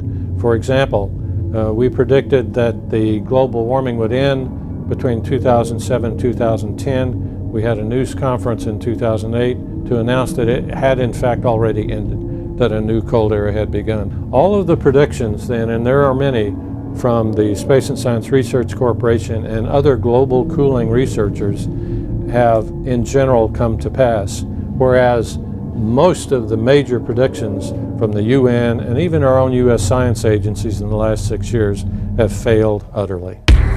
Al Gore, President Obama, the UN, and other global warming leaders, rather than admit their predictions have not come true, have chosen to attack the very scientists who have been proven right and have stood up to global warming narratives. Dr. Willie Soon of the Harvard-Smithsonian Center for Astrophysics studies the impact of solar cycles on Earth's climate. Dr. Soon receives funding from the fossil fuel industry for his research because scientists backed by global warming funding have cut him off. The sun, of course, in terms of its light energy output, is probably the only true external driver of the Earth climate system, because there is no other forces on Earth that would supply that amount of energy for the air to move around, the ocean current to move around, or trees to grow.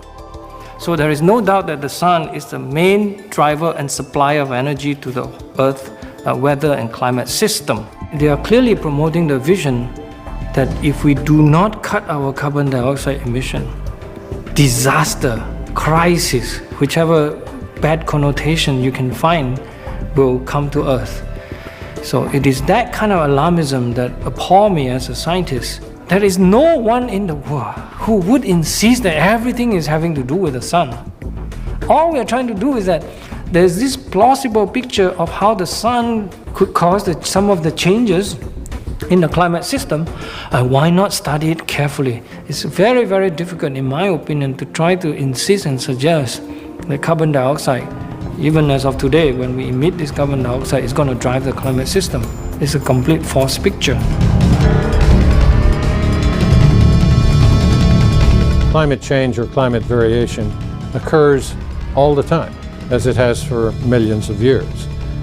These changes in climate are produced by, we believe, changes in solar or solar system gravitational field and energy output from the sun. As a result, we have studied, and I specifically have studied, a family of cycles that do cause this climate change. That includes a 206-year-long cycle, which is the one that is changing over now and ended the past global warming and has begun a new cycle of global cooling. In January 2015, President Obama declared 2014 to be the hottest year on record, despite recent revelations that data he used is flawed or fabricated. 2014 was the planet's warmest year on record. As the debate today rages over man-made CO2 and its link to global warming, and despite claims of 2014 being the hottest year ever, there has been a problem. Analysis reveals that for the past decade, global temperatures have, in fact, stabilized, and that some areas of the planet are actually cooling. We've heard in the State of the Union address from President Obama that 2014 was the warmest year on record. Is that true? Is that accurate? Certainly the global warming camp will go along with that. I mean, this is the President of the United States making this statement. But on the scientific community side, those of us who follow temperature measurement and temperature trends know that the president wasn't accurate once more in his proclamations on climate change. 2014, according to 5 major global data sets that we follow on global temperature, both atmospheric and oceanic, says that it may have been the 3rd or 6th warmest in the last 15, but was clearly not the warmest. What we've been told for quite some time now is that climate change of any kind is caused by mankind.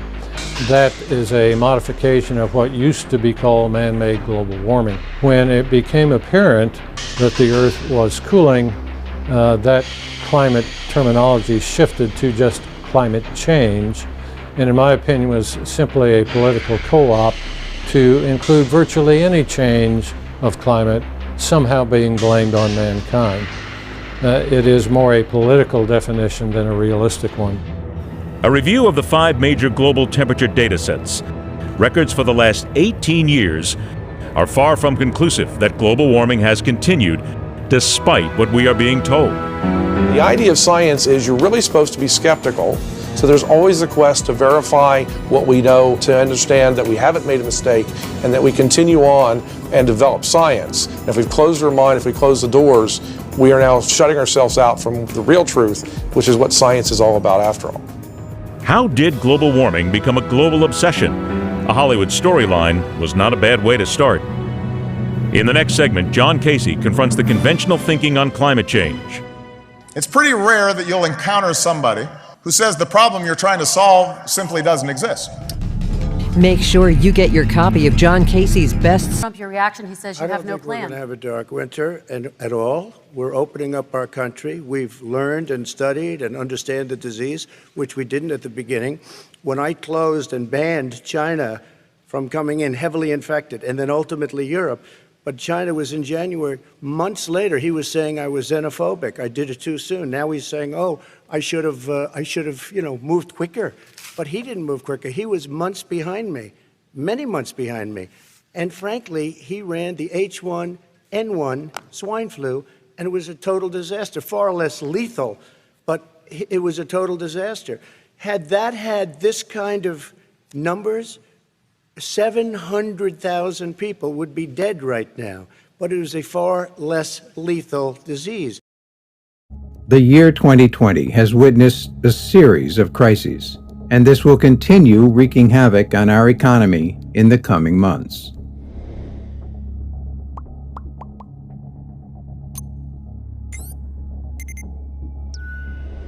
A very dark winter is almost upon us, and the Biden administration is not trying to deny that things are about to get very bad for the American populace. This explains to a large extent why many Americans are being moved by panic and desperation, with many rushing to stockpile in what is fast becoming a shopping frenzy. Those that could still afford to buy essential items like staples, toilet papers, hand sanitizers, and other grocery items go all out in a bid to save for the lockdown, while those at the other spectrum are stuck in long lines at food banks, waiting patiently for food that would sustain them for a day or two. With the election fading in the news, we are still confronted by the fears of a surge in new cases of the virus across the country. This is taking a toll on the public mindset. It has given birth to an insane hoarding behavior and putting a strain on supermarket retailers. They have become overwhelmed by the growing demands, which is as a result of the increased panic buying in a wide range of products. I'm certain that the unpleasant memories of March is still fresh on our minds, when consumers filled up stores to stock up essential products, especially toilet papers, hand sanitizers, and canned food, resulting in empty supermarket shelves. The poor that depended on external aid to put food on their tables were seen waiting in food bank queues, which were already overwhelmed by the unprecedented rise in demand. As we gradually put the November election behind us, the new cases of the virus confirmed has become the main focus of the American mainstream media, inciting the public to react in fear. Now a repeat of the shortages in March is imminent. In addition to the fear the mainstream media is injecting into the minds of people, the possibility of another strict lockdown amid the surge in virus cases is causing many Americans to worry over being stuck at home again without enough toilet paper and other essential items. Companies are already talking about the occurrence of supply chain disruptions and expressed fear of the situation getting exacerbated. President-elect Joe Biden has repeatedly stressed on the need for bold action in combating the outbreak and added that the U.S. could still experience a very dark winter. Biden's campaign focused extensively on the health crisis, pledging to go all out in curtailing the effects of the outbreak. Biden's health advisor hints on his plan to shut down the entire economy for weeks to forestall the spread of the virus. Even though winter is 1 month away, consumer hoarding behavior has already been registered across the country. After the bust of the crisis in March, it became impossible to find any store that had even a bottle of hand sanitizer in California. This makes the rush to stock up supplies understandable. Cleaning materials, staples, and other grocery items were completely sold out across the state. Toilet papers became gold. Some consumers even resorted to theft out of desperation. Similar occurrences were recorded across the country and are expected to continue since many lack the means to afford such products. The trend of panic buying saw giant retailer Walmart stockpiling in advance after the first major disruption of supply chains. This was done to prevent shortages. Supply chains are constantly finding it hard to keep up with the growing demand. Panic buying and the mad rush to hoard essential products has seen many leading grocery stores ration products and placed restrictions on the amount of toilet paper consumers can buy in an attempt to keep their shelves stocked. Similarly, in Texas, some stores placed limit of 2 on purchase of disinfectants and antibacterial sprays. The data by marketing research team INR revealed that approximately 21% of paper products and 16% of household cleaning products were out of stock during the week in November 15.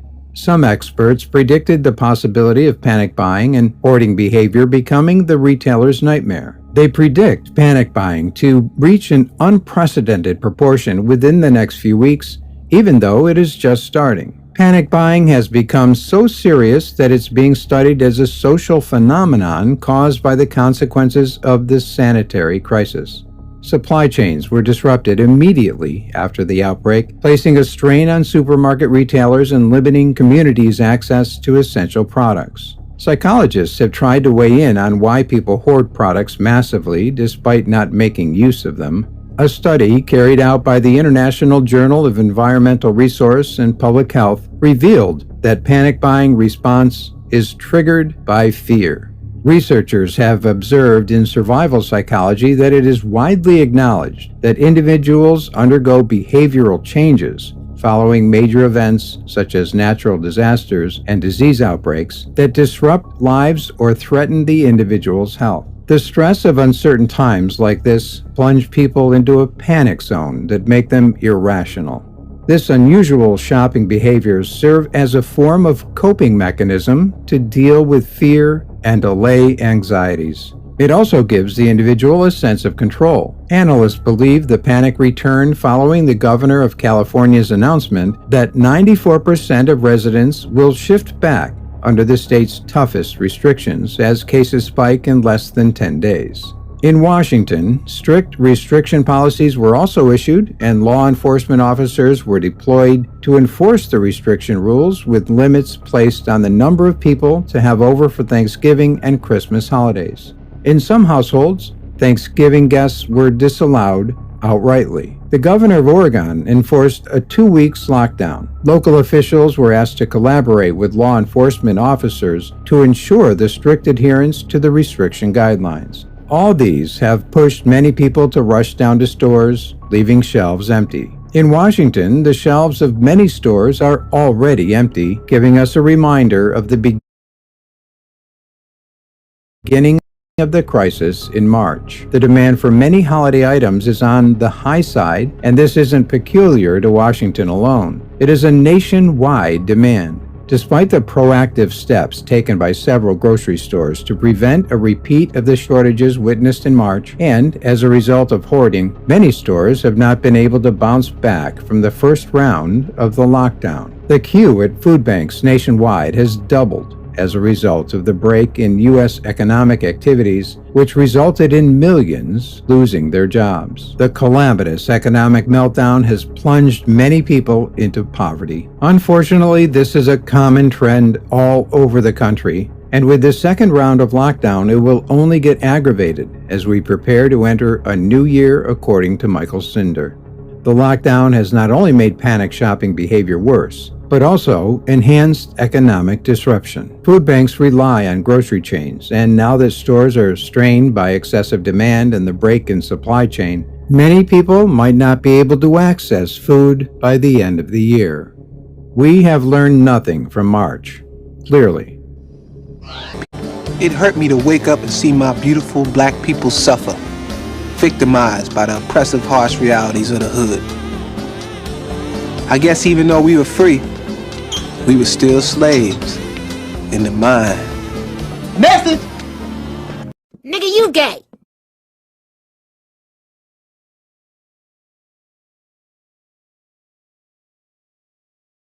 And have you heard, tomorrow is Election Day. Voters will choose most of the nation's governors and all of its House members, but the main focus is on Senate races. 9 battleground states are likely to decide which party controls the Senate next year. Nancy Cordes is here with a look at some disturbing last-minute messages from the candidates. Nancy, good morning. Good morning. Well, the parties have now switched 100% into get-out-the-vote mode, and that sometimes means scaring their own voters into getting to the polls. Sometimes it means scaring the other side into staying home. Either way, it's prompting accusations of dirty tricks, especially in the South.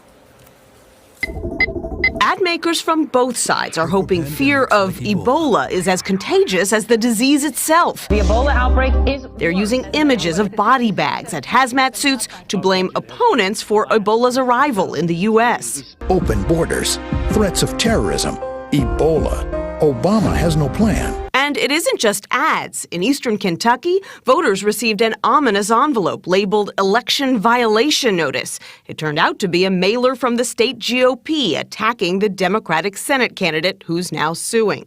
Liberal groups looking to boost African-American turnout in Georgia sent out these flyers warning, if you want to prevent another Ferguson, vote. And they invoked the murder of Florida teen Trayvon Martin in a radio ad against North Carolina Republican Tom Tillis. Tillis even led the effort to pass the type of stand your ground laws that caused the shooting death of Trayvon Martin. Tillis called it race baiting. I think it's just another example of a desperate campaign. His opponent, Democratic Senator Kay Hagan, agreed.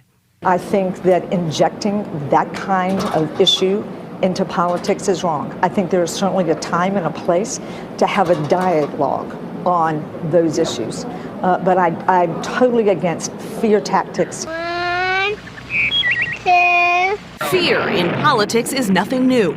Ultimately, at the end of the campaign, you've run out of reasons for trying to convince voters to vote for you. So you're usually trying to convince people to vote against the other person or to disqualify the other candidate.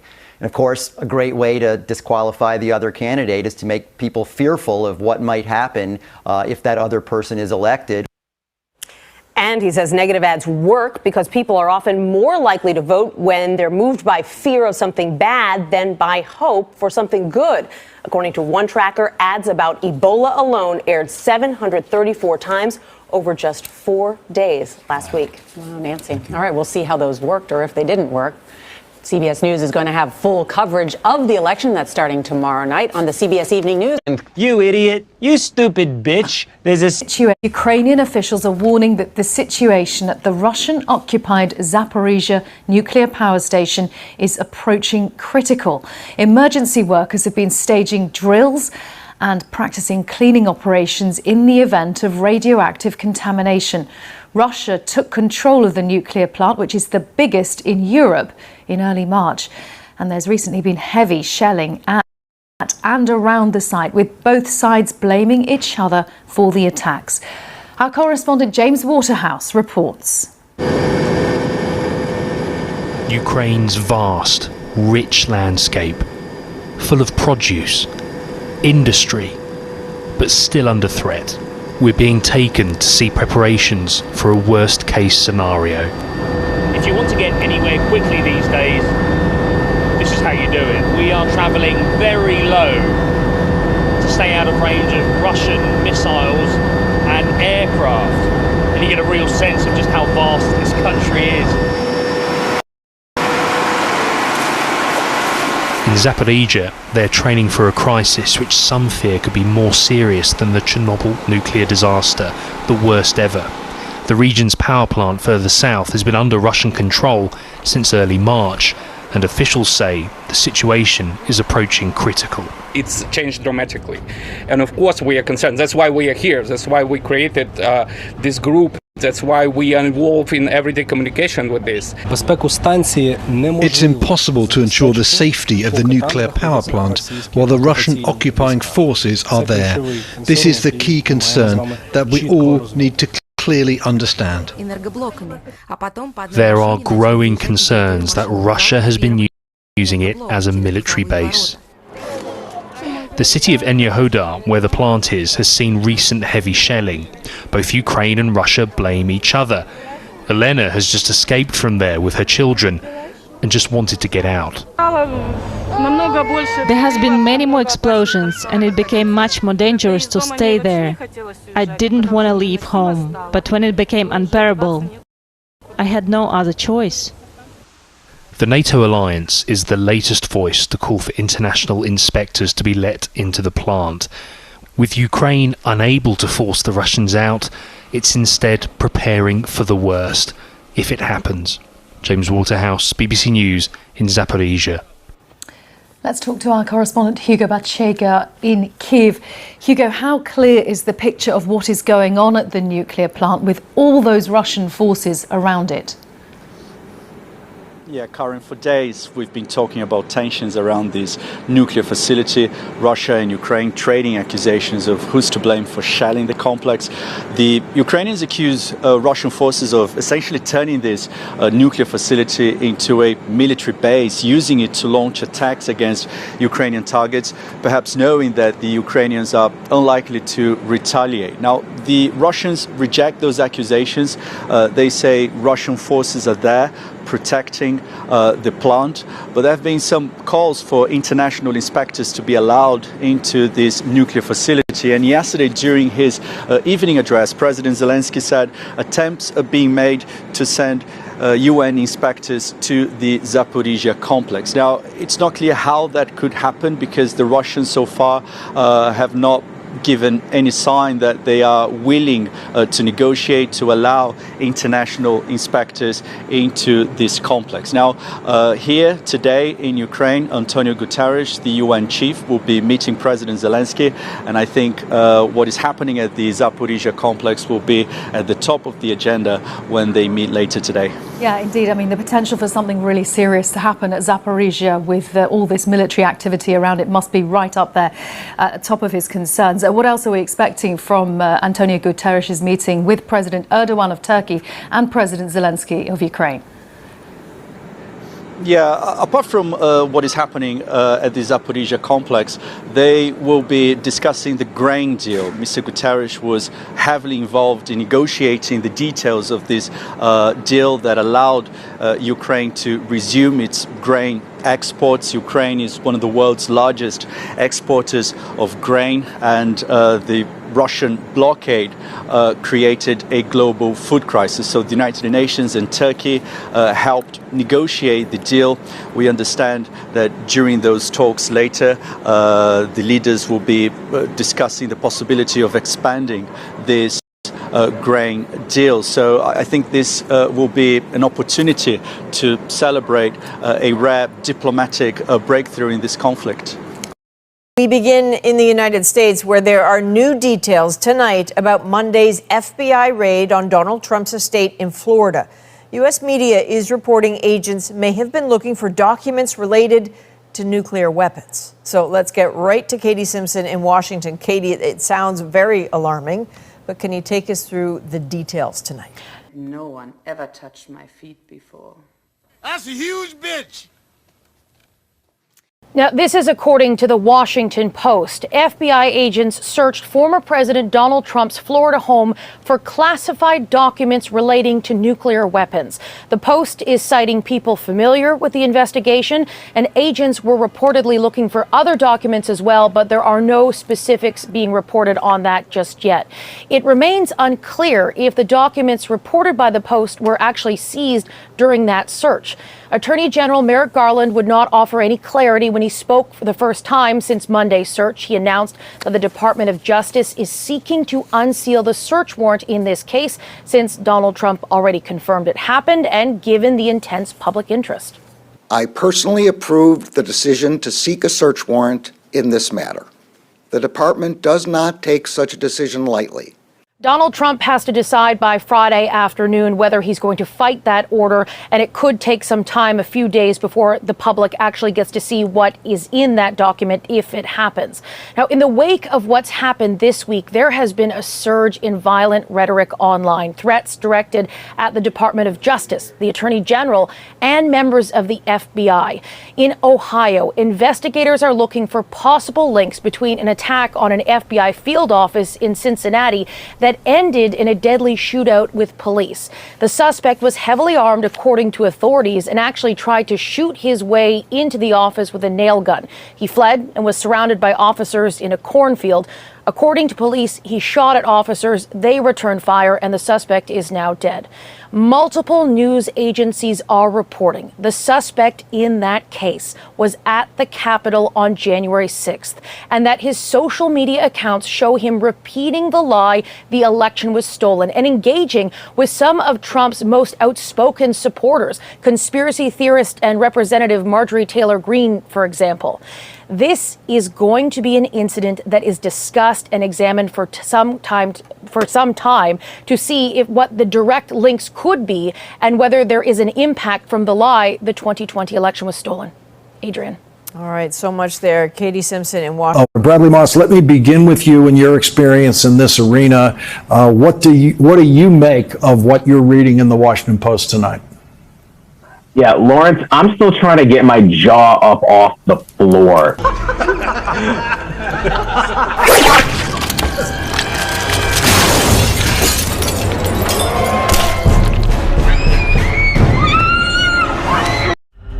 This house was 6,000 feet from ground zero.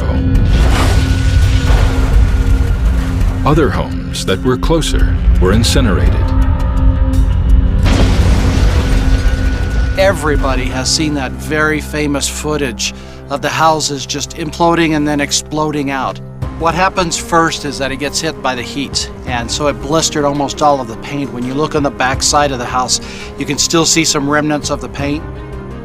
It ripped all the gutters off of the house. The chimney here was shifted about 6 inches. The blinds that were on the windows were all blown out. But otherwise, this house withstood the blast pressures and the heat from the nuclear test.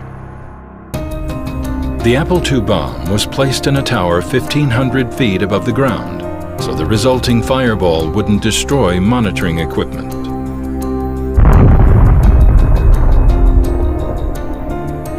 Technicians built small towns within the blast zone. Shops, gas stations, dozens of homes made of brick and wood. They called the small cities Doom Towns. Here, just before dawn, for the first time in our history, American homes will be exposed to atomic blast. Today, Main Street of every American city and town. We had all kinds of houses built, grocery stores, we had the electrical systems. Single-story homes, two-story homes, wooden, brick, block, and so on. Different distances from the ground zero to see what the effects would be from the blast and the heat.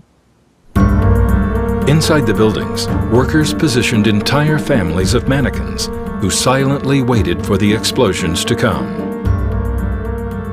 Let's see what would happen to a normal, average family. We had mannequins with all different types of clothing on, wool, cotton, rayon, nylon. The mannequins at a house that are roughly 5,000 feet away. I had them sitting at the kitchen table. We had a lean-to in the basement. The mannequins became some of the most famous participants of the tests. Those mannequins that had radiation content, they never got them back, but the rest of them that didn't, they took them back. What they did with them, I don't know. Scenes typical of the American family at home. First floor living room. Children at play, unaware of approaching disaster.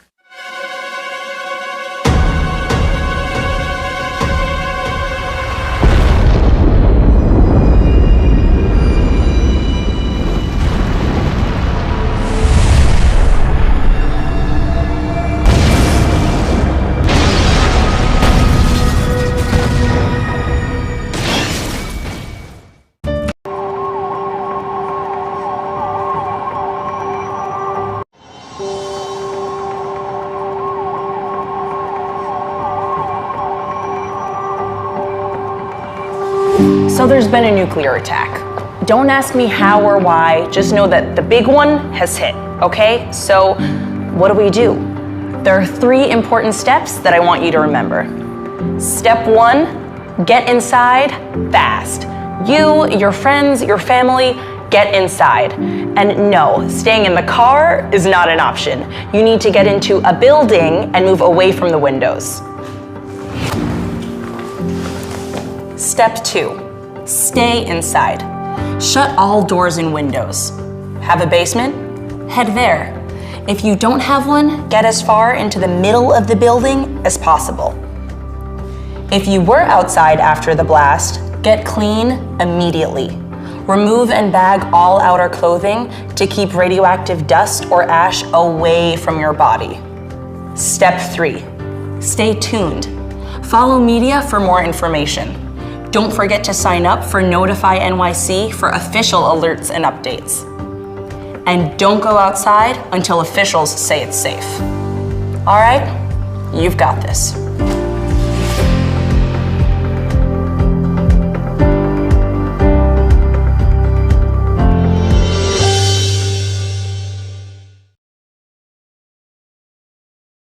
Yeah, I wouldn't even expect nobody to, shit. California, that's pretty far. I don't know what these kids are doing right here, but they're walking with their hands up. Or maybe they're just waving at the cars. I don't know what they teach kids in schools nowadays, but this looks like a school bunch. And our future.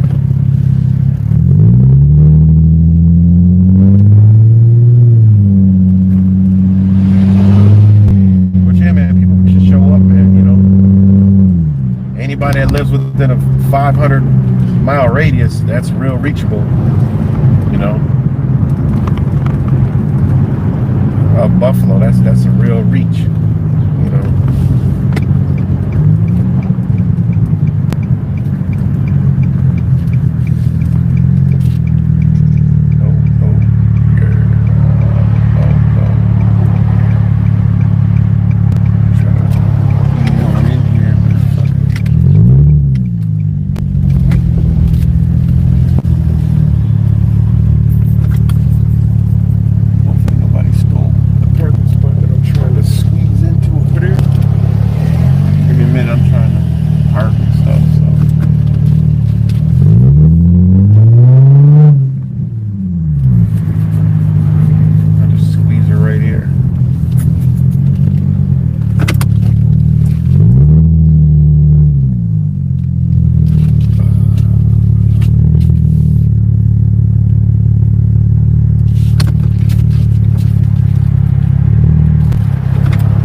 So, zoom that. I'm trying to get that job. Maybe people over here. Try to get y'all a view of, people. But yeah. So that exercise is gonna be going down for a while in Texas. Look it up. It's pretty mind blowing.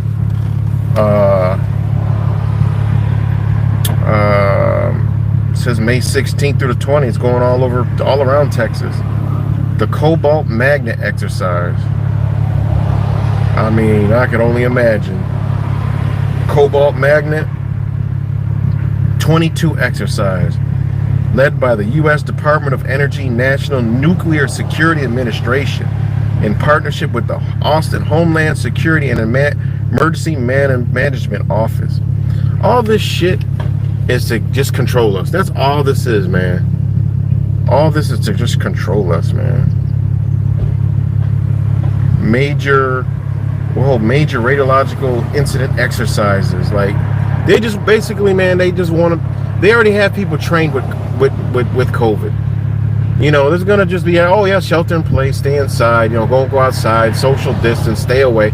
You're already trained, so they can pretty much do whatever the fuck they want to do, and these masses will do it. This is why it's so important that, you know, we stay on the mission, you know, try to wake people up, and then also, you know, we got to look at ourselves. We can't be, I know we all, you know, we're doing this not for ourselves, we're doing this shit for humanity, you know what I'm saying?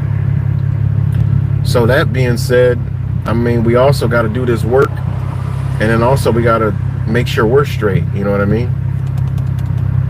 Because you want to know what a real power is? In the bullets. No! In the books. See, Turek, your mind, it is like a gun.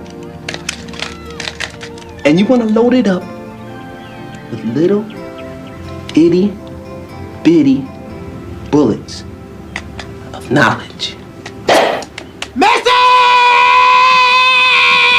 Something out. Also starting today, parts of Austin could look like something out of a movie. The city is hosting a radiological incident exercise. It's called Cobalt Magnet 22. It's an exercise for federal, state, and local agencies to practice their response to a radiological attack. People can think of that in terms of nuclear power plant disasters or a dirty bomb, so radiological material that gets involved with like a conventional explosive and causes an issue.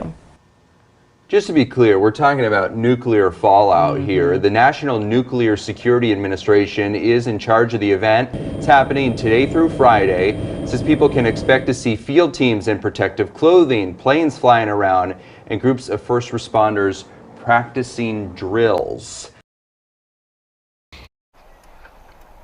You stupid bitch.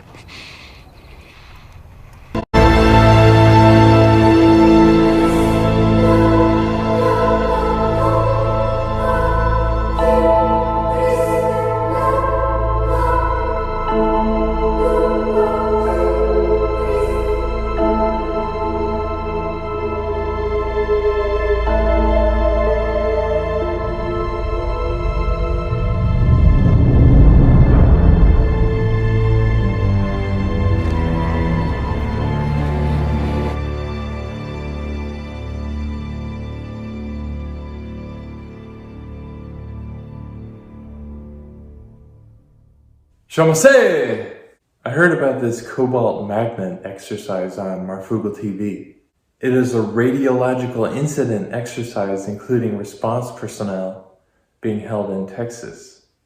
It's kind of interesting. The actual Sumerian cobalt magnets are rare earth magnets comparable to neodymium. Samarium is used to dope calcium chloride crystals for use in optical lasers. I mean, how else do magnets relate to the magnetic field? It's kind of like at the center. But I checked the etymology of cobalt and it relates to household goblins. But I checked the etymology of cobalt and it relates to household goblins. But I checked the etymology of cobalt and it relates to household goblins. Household goblins. Household goblins. I want to see him kissing goblins, ingratiating goblins, in bed with a goblin. I don't want to see him kissing goblins, succubus with goblins, ingratiating goblins, in bed with a goblin. I don't want to see him kissing goblins, ingratiating goblins, in bed with a goblin. I don't want to see him kissing goblins, ingratiating goblins, in bed with a goblin. Dump But charging into a goblin's nest, some goblin vomit and slop and blood on it, especially up to his ankles. Trump charging into a goblin's nest, some goblin vomit and slop. Goblin vomit and slop. I'm not expecting him to not get dirty slop. Seeing goblins, appreciating goblins, succubus with goblins, bed with a goblin. Seeing goblins, appreciating goblins. I just want to catch him in bed with a goblin, bed with a goblin, bed with a goblin, bed with a goblin, bed with a goblin, bed with a goblin. I just want to catch him in bed with a goblin, bed with a goblin, bed with a goblin, bed with a goblin.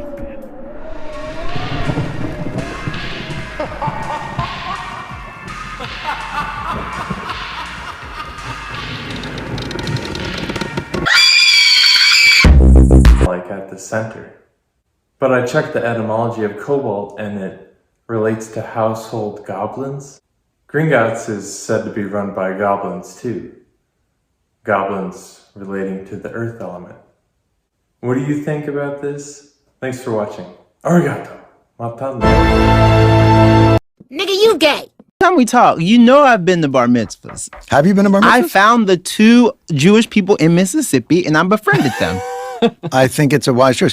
What was a bar mitzvah in Mississippi? Just out of curiosity. It was fun. A lot of fried food.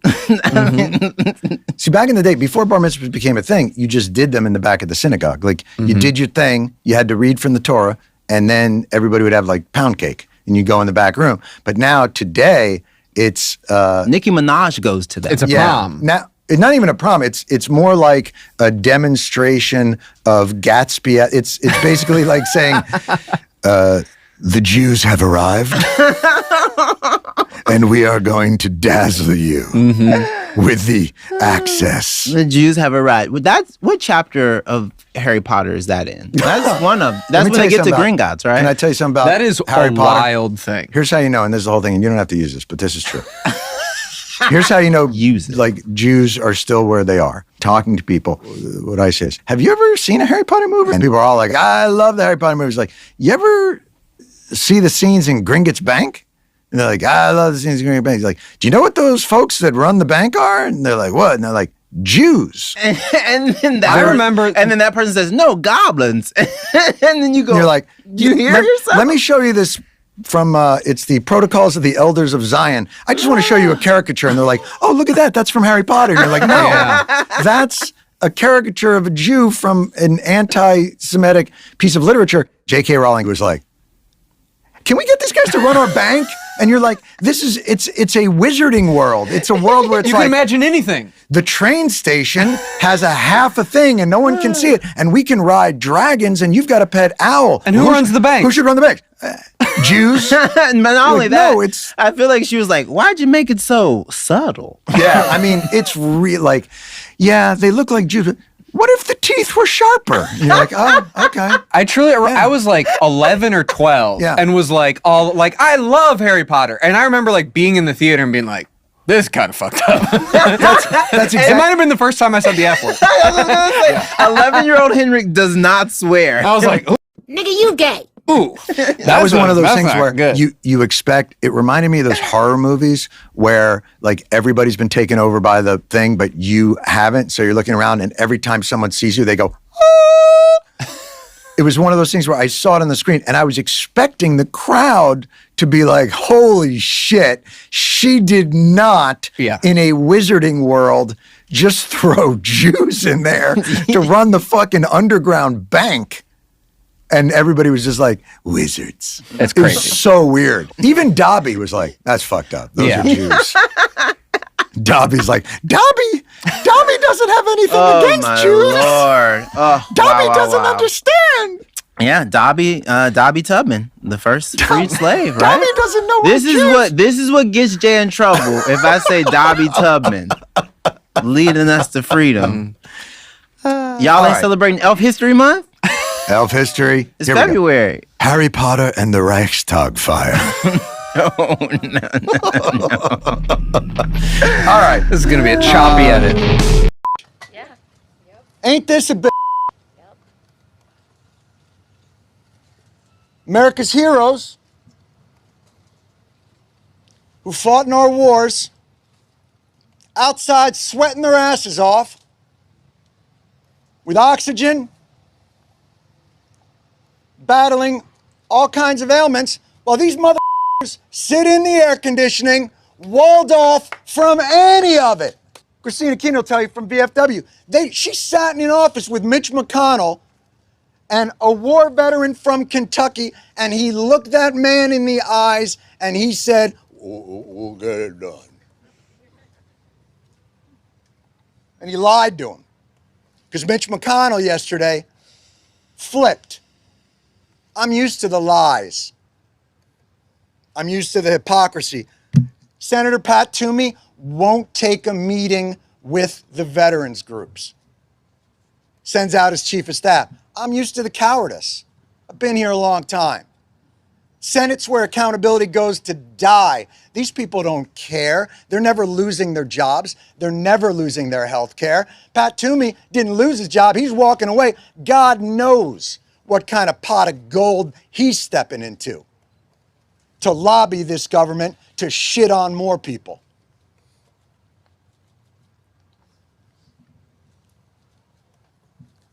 I'm used to all of it, but I am not used to the cruelty.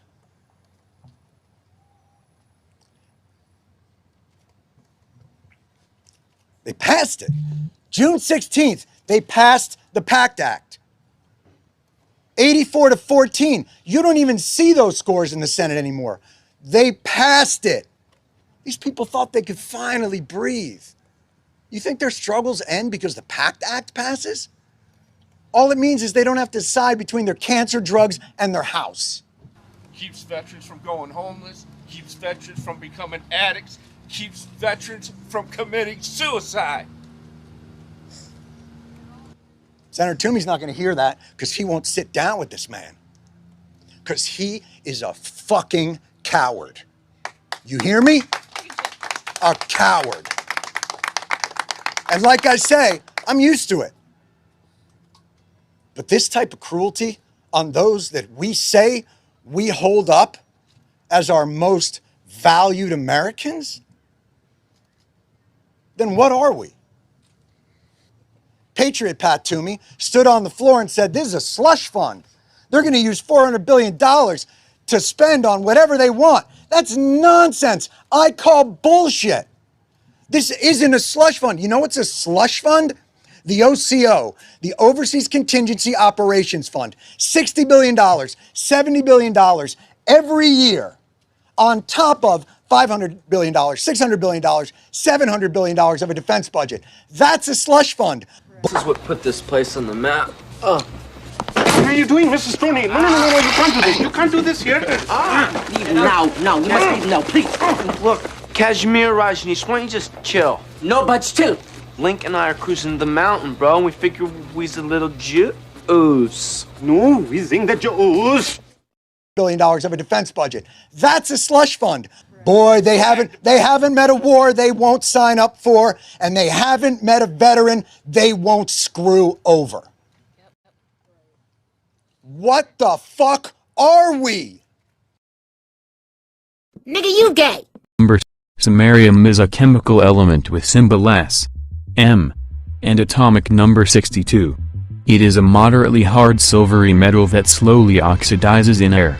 Being a typical member of the lanthanide series, samarium usually assumes the oxidation state +3. The last compound is a common reducing agent in chemical synthesis. Samarium has no significant biological role but is only slightly toxic. Samarium was discovered in 1879 by the French chemist Paul-Émile Lecoq de Bois-Baldrin and named after the mineral samarskite from which it was isolated. The mineral itself was earlier named after a Russian mine official, Colonel Vasily Samarsky-Bykovets, who thereby became the first person to have a chemical element named after him, albeit indirectly. Although classified as a rare earth element, samarium is the 40th most abundant element in the Earth's crust and is more common than such metals as tin. Samarium occurs with concentration up to 2.8% in several minerals including cerite, gadolinite, samarskite, monazite and bastnasite, the last two being the most common commercial sources of the element. These minerals are mostly found in China, the United States, Brazil, India, Sri Lanka and Australia. China is by far the world leader in samarium mining and production. The major commercial application of samarium is in samarium cobalt magnets, which have permanent magnetization second only to neodymium magnets. However, samarium compounds can withstand significantly higher temperatures, above 700 degrees Celsius, without losing their magnetic properties, due to the alloy's higher Curie point. The radioactive isotope samarium-153 is the active component of the drug samarium lexidranate, quadranate, which kills cancer cells in the treatment of lung cancer, prostate cancer, breast cancer and osteosarcoma. Another isotope, samarium-149, is a strong neutron absorber and is therefore added to the control rods of nuclear reactors. It is also formed as a decay product during the reactor operation and is one of the important factors considered in the reactor design and operation. Other applications of samarium include catalysis of chemical reactions, radioactive dating and an X-ray laser. Cobalt is a chemical element with symbol CO and atomic number 27. Like nickel, cobalt is found in the Earth's crust only in chemically combined form, save for small deposits found in alloys of natural meteoric iron. The free element, produced by reductive smelting, is a hard, lustrous, silver-gray metal. Cobalt-based blue pigments, cobalt blue, have been used since ancient times for jewelry and paints, and to impart a distinctive blue tint to glass, but the color was later thought by alchemists to be due to the known metal bismuth. Miners had long used the name cobalt ore, German for goblin ore, German for goblin ore, German for goblin ore.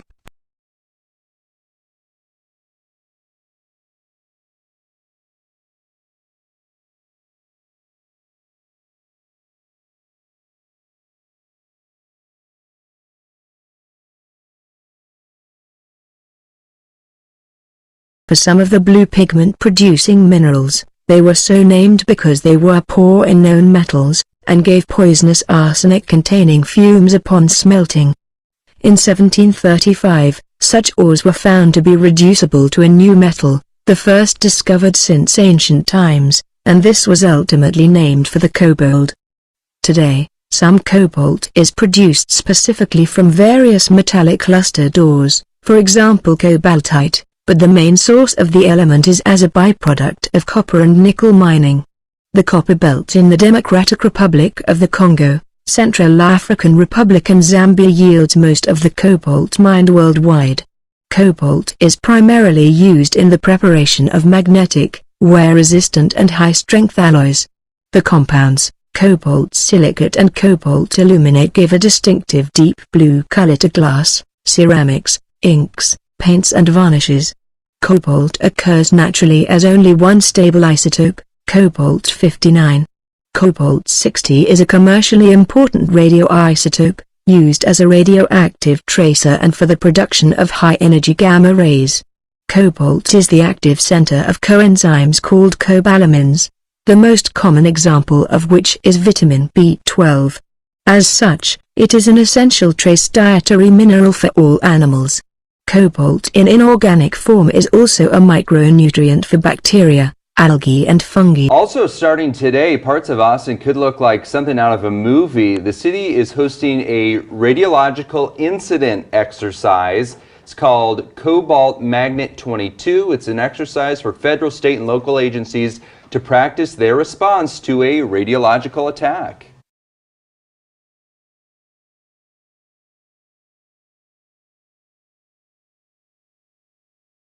Finally, this tablet made of superconducting material on which a small magnet has been placed will provoke a spectacular phenomenon. First, at normal temperature, nothing. Cooled down with liquid nitrogen, it will cause the magnet to levitate. In reality, the magnet's magnetic field creates an electric current inside the superconducting material, which generates on its surface another magnetic field, exactly opposite to that applied by the magnet. In this material, the absence of the Joule effect and the expulsion of the magnetic field caused by the magnet show that the material has a resistance equal to 0. Building magnets in superconducting materials is the solution adopted for the LHC, in order to render the project practicable from both a technical and economic point of view. Together. And in that moment, it creates a moment that they think is kind of how the Big Bang started the whole universe. That's the whole purpose behind it. However, they also believe that there are parallel realities around us, other dimensions, and there could be other intelligence there. However, there's a reason God put them on the other side of that veil, and you might not want to open the door. Their own director of CERN has gave interviews to the British press in which he admits that's what they're trying to do. They want to open a door to another dimension. And he said, when we open this door, he said, something might come through it into our reality, or he said, we might send something through it into their reality. You can look that up. It's in the British press. Where the CERN was built, this is St. Genus Powili. That's the name of the township. But in ancient days, what CERN does, a massive hunt has begun for missing radioactive material after an NDTV report yesterday that toxic hazardous pieces of a machine could still be out there. A massive hunt has begun for missing radioactive material after an NDTV report yesterday that toxic hazardous pieces of a machine could still be out there. Searchers are on at the ground zero of India's first radiation death, and India's nuclear watchdog, the AERB, says that Mayapuri in Delhi is still at great risk. Pallav Bagla shows us exactly what the nuclear experts are looking for. The search has begun for the nuclear material that is believed to have gone missing, as first reported by NDTV. And this is what the Atomic Energy Regulatory Body is searching for: metallic pencils that carry the deadly radiation. These are the first photos of the nuclear scrap material seized by the Atomic Energy Regulatory Board, which contain the highly radioactive cobalt-60 pencils. The first image shows what is called the cage. It has 48 slots to carry 48 cobalt-60 pencils. There is one pencil still stuck in one of the slots. The authorities have till date found 5 pencils. The other 43 remain unaccounted for. Here, a deadly pencil lies in the cylinder. This is the actual cobalt-60 bearing aluminium pencil. Each pencil is about 24 centimeters long and has a diameter of 0.6 centimeter. The regulatory board has issued a special lookout for these pencils. If anybody has seen them or knows where these are, please inform the police and keep away from them. In New Delhi, Pallav Bagla for NDTV. Tuba.com. Themselves in a different type of nuclear race with the University of Western Ontario.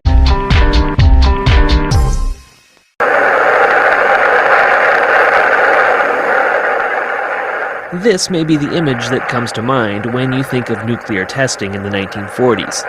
And while atomic energy led to great destruction, the technology that was discovered has also saved countless lives. Research on radioactive cobalt-60 by Dr. Harold Johns in Saskatchewan paved the path for the treatment of cancer deep within the human body. And he went to Tommy Douglas and asked if the province would finance the building of a machine that could utilize cobalt-60, which was being developed at Atomic Energy Canada at Chalk River. And so Douglas immediately gave the go-ahead. Dr. Johns and his team, including future Lieutenant Governor Sylvia Fedoric, began work on the machine in the late 40s, but found themselves in a different type of nuclear race with the University of Western Ontario in London. Although the Eastern School finished theirs days earlier, the U of S researchers were the first to effectively treat someone who had cancer. That patient was a woman by the name of Molly Birch. She was in her 40s and she had 4 children, and she had cervical cancer. And as a result of being treated by the cobalt-60 unit, she lived another 47 years. She lived into her 90s. This original machine went on to be used on another 6,000 cancer patients. It has now been donated to the Western Development Museum for a new display, marking the 60th anniversary of its creation. The technology created here in Saskatchewan has led to the successful treatment of millions of people around the world. and so even though it doesn't look much like the other machines on display at the WDM, it's just as significant a piece of our history. A lot of us, when we think of that, we automatically think of steam tractors, we think of threshing machines, we think of combines, horses, but there's so much more to it.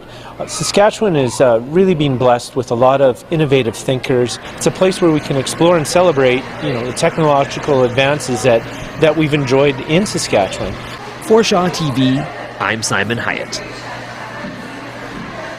The investigators found the truck in an abandoned remote area with the nuclear material removed from the shipping containers that it was in. Now that means whoever stole this probably, the investigators think, did not know what was in it, because exposure to it could literally kill whoever was exposed to that within days. There are still so many questions about what is really going on here.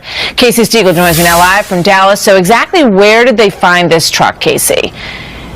Well, Martha, it was not too far from where it was initially stolen on Monday, only about 25 miles or so, and it does appear that thieves did exactly what officials had hoped they would not do, and that is open the medical device that this radioactive material was housed in. This is just a little north of Mexico City, and we want to show you this picture because it was housed in this white medical device that shields it from radioactive emissions, but curiosity must have got the best of them, and they opened it. This exposed the dangerous cobalt-60, sending out radioactive emissions.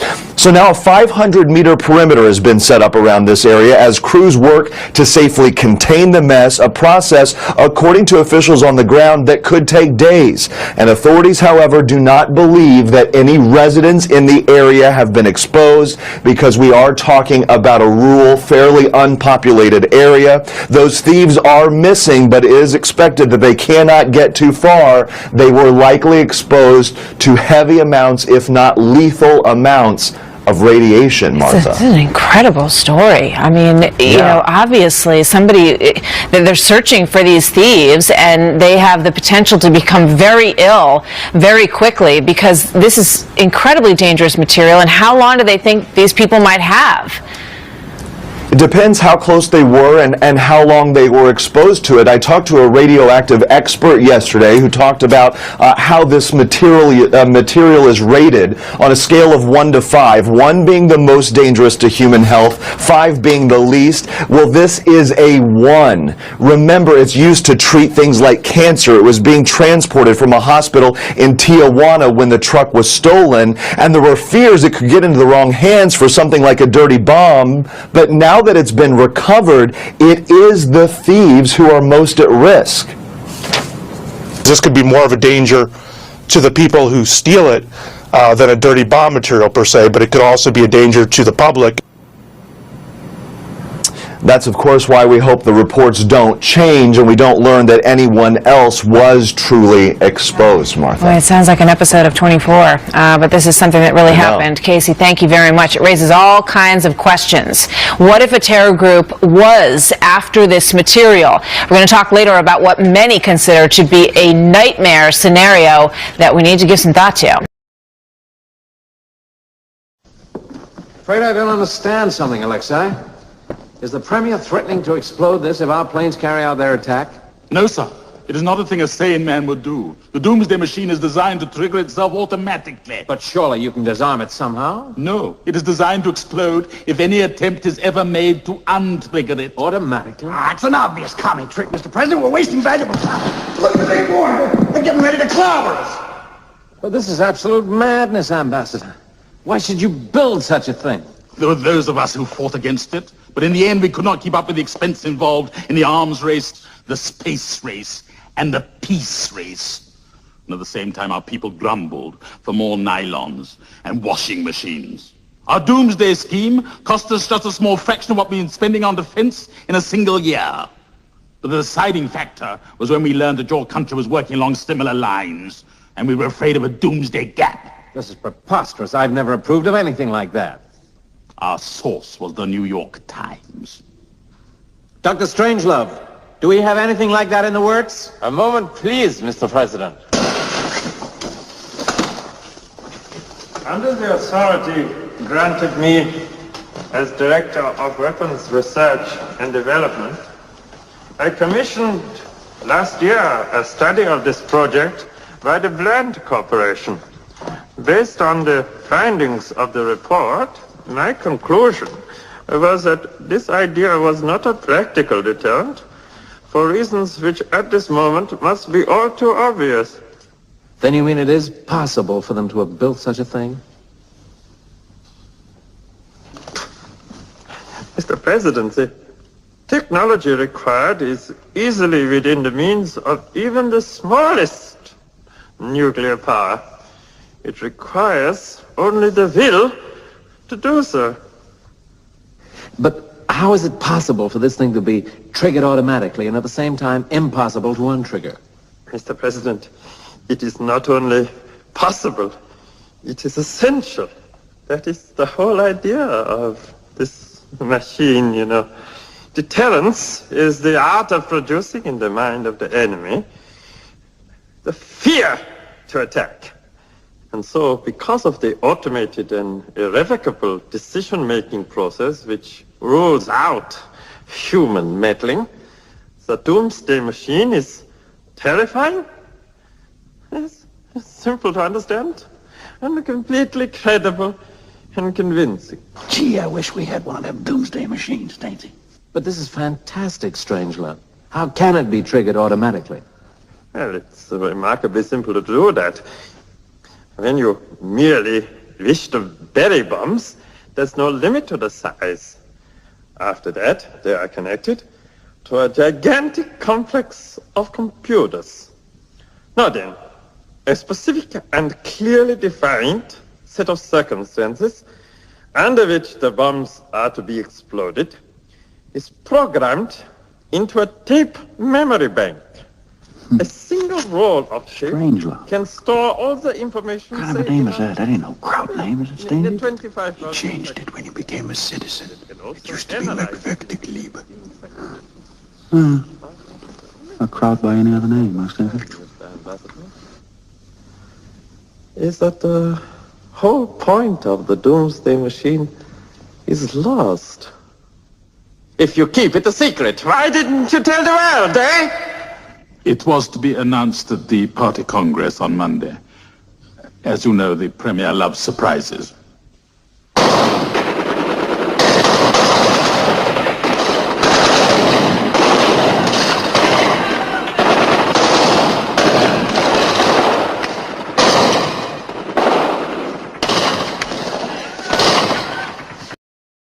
Egg-shot skins.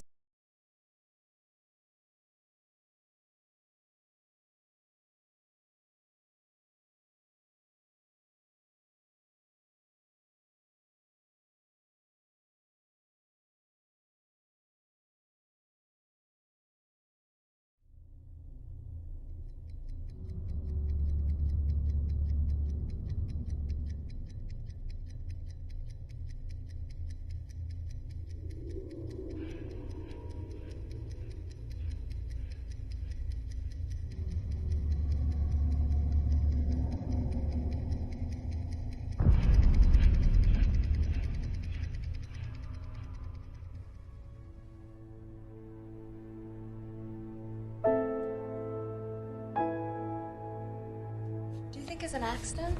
Who would want to kill Princess Di? She's so young and so beautiful.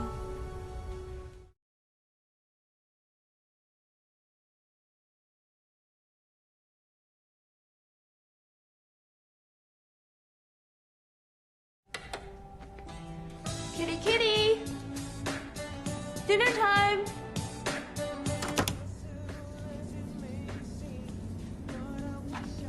Kitty, kitty! Dinner's ready. Kitty. Quit playing games with my heart.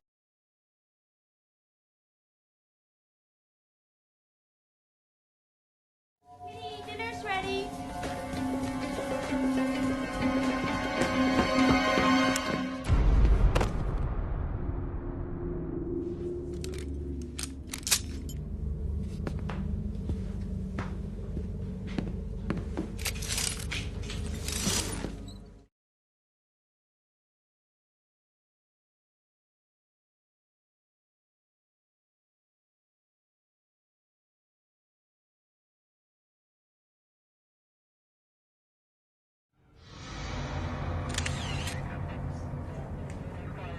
What is your name? Janie. Cates. And the deceased was your sister? Her name is Joni. We're twins.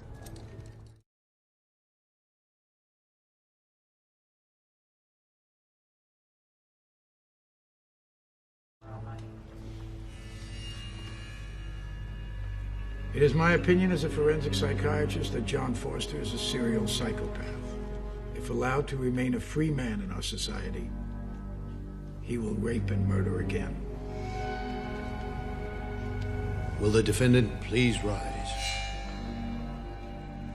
We, the jury, on this day, November 9th, 1990.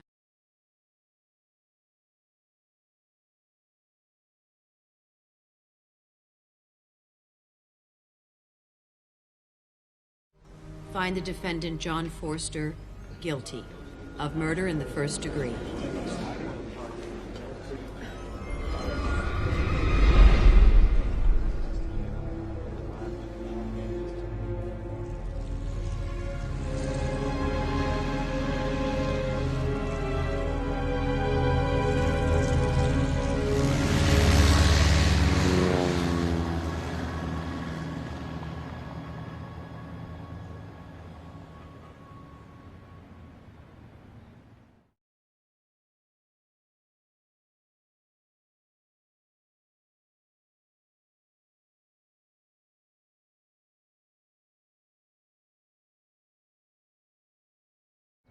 Jack.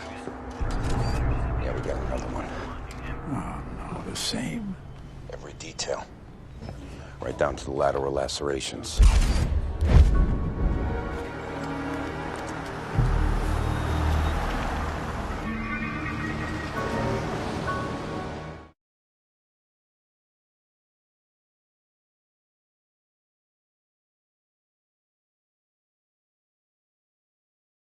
Welcome back, Seattle.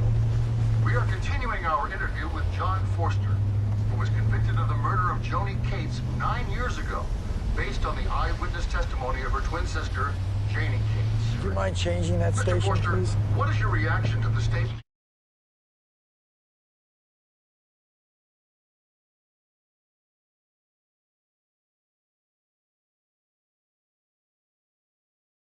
I can assume that last night's crime scene was very much like Forster's previous crime scenes, right? They totally match, yeah. This might be far-fetched, but what if the perp worked with Forster? Go with it. Possibly providing him with a stay of execution or even a new trial. Gold star, Jeremy. Big gold star.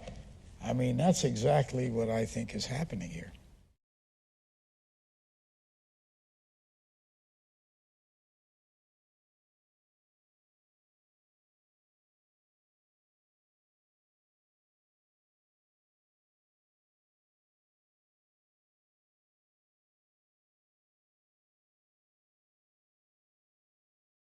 Dr. Graham is a world-renowned expert in forensic psychiatry. What is forensic psychiatry? I mean, isn't that the same profession that destroyed the McMartins' lives by conjuring up images of child molestation? Though none of the charges were ever proved, and the accused, though innocent, were publicly crucified.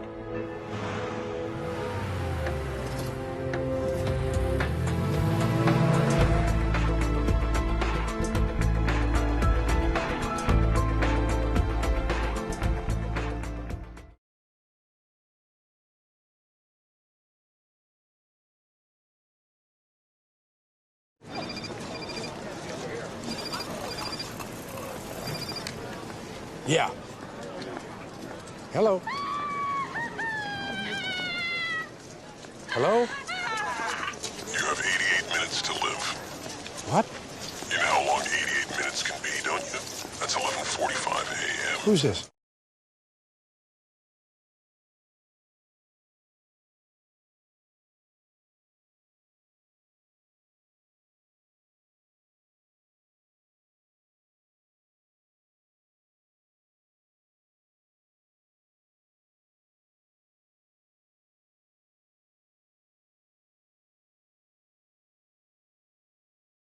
Yeah, I want you to contact our wireless carrier Have them find out who made that last phone call to me. Jack, I could be more helpful if... Just do it. Just do it. I need it, all right? Then call me when you get it. John Forster was an Eagle Scout, which accounts for his facility with ropes. He also... John Forster was an Eagle Scout.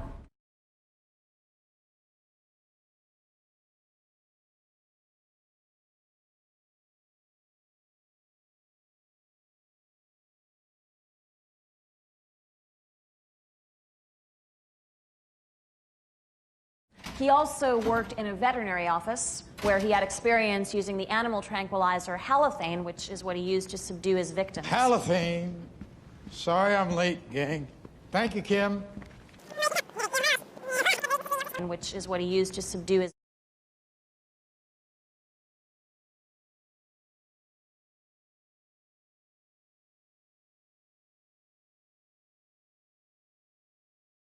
victims. Halothane. Sorry I'm late, gang. Thank you, Kim.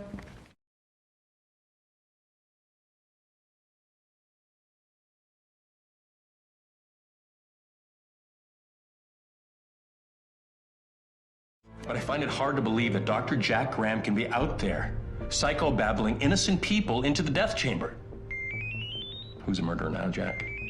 This is not about me. This is about the women you raped and tortured and murdered. Women like Joni Cates. I had nothing to do with her death, and you know Nothing to do with her death. There was an eyewitness, her twin sister, who identified you. She was at the scene and identified she was drugged. you.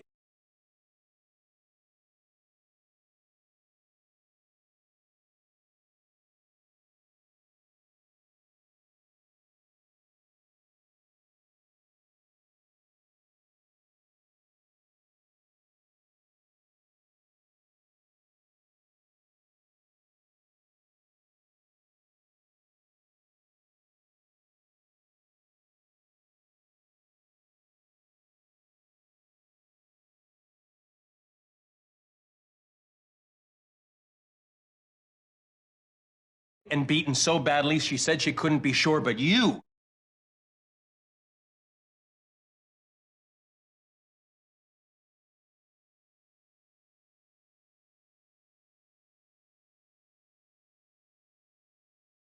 Jack, there's smoke. We will keep you informed with further developments. Get her some oxygen. All right, we got her, sir. Let's get her outside. Easy, man. You're gonna be all right.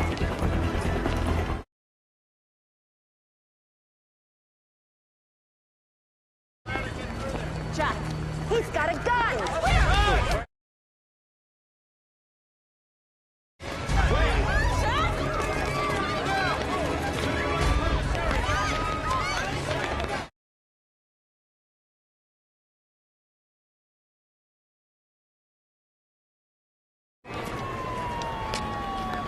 That's funny, it worked in the garage.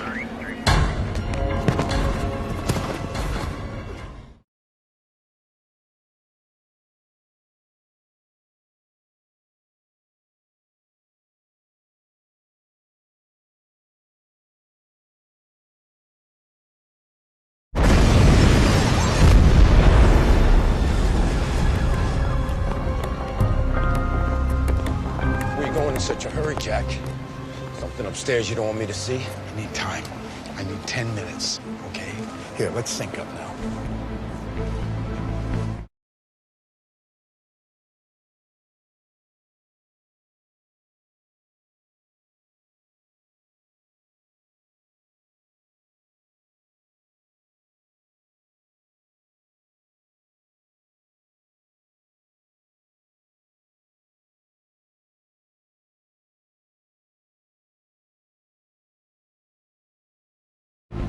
.40, meet me at my office at the university.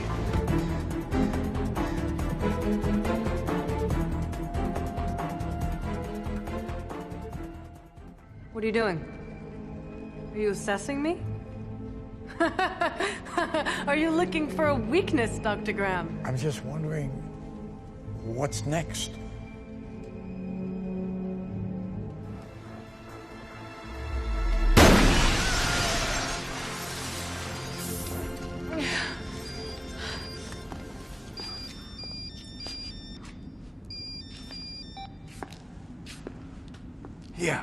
but did you finish with Graham? She's downstairs. Graham. Put my attorney on the phone, please. She's indisposed. Please put my angel attorney on the phone. She's dead. It's over, Forster. Except for the clock that goes tick-tock, tick-tock. You got 12 hours to live.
Welcome back, Truth Seeker. Today in the headlines, July 11th, 2022, a day that we thought would be an interesting day. You have big stories coming out of the big cities in the U.S. You have a shooting spree at 7-Elevens on 7-Eleven in Los Angeles. And then in New York City, you got people buzzing because there was a public service announcement preparing people for what to do in the case of a nuclear attack. And with regards to New York, nuclear attack, 7-Eleven being buzzing headlines, remember Donald Trump confused September 11th with the convenience store, and he got attacked and made fun of in the media for this at the time. This was back on April 19th, 2016. And that's interesting because Timothy McVeigh was from the Buffalo area. When Trump made those remarks, it was in Buffalo, New York, when he got it confused with 9/11 and 7/11. Timothy McVeigh on April 19th, the same day Trump got confused, supposedly, that's what it was. And anyhow, Timothy McVeigh from the Buffalo area blew up the federal building in Oklahoma City on April 19th, 95. Also that April 19th date. And, of course, that was in retaliation for Waco, which happened on April 19th in 93, right after the 93 World Trade Center bombing. But look at this. With regards to 9/11 and 7/11, and, again, the Julian calendar and the Gregorian calendar where time changed. But here's where these things really come together. Okay, so remember earlier this year, and keep in mind that today is July 11th, a date that can be written 7/11. It can also be written 11/7. But remember, earlier this year on May 14th, in Buffalo, New York, you had the mass shooting at the Tops, and that day you also had a shooting in L.A. in the national news at Grand Central Market. So you had two national shootings. The Buffalo one got a lot more attention because there was a lot more killed. I think there was 1 killed in L.A., if I remember right, 10 killed in Buffalo, 3 injured. But anyhow, the other thing about Buffalo and LA is 2 days before those shootings, the NFL announced that Buffalo and LA were going to open the NFL season. That was going to be the first game on Thursday, September 8th. Buffalo versus LA, the defending champions who just won the Super Bowl. And we pointed out how in Gematria, Buffalo Bills equals 117, and from the shooting on May 14th to September 8th, the season opener was 117 days later. And not only did Buffalo Bills equal 117, so did Grand Central, and again, the shooting in LA was in Grand Central Market. And again, Josh Allen, when his grandma unexpectedly died, that's the Buffalo Bills quarterback. She died on 11/7, November 7th. So anyhow, there's this thing going on with Buffalo and LA. And remember, I was just in Buffalo educating about the ritual there on Israel's 74th birthday and the significance of 74 in light of the white supremacy narrative and it being Israel's birthday, and the Israelites in the Bible look a little bit different than the ones we call Israelites today.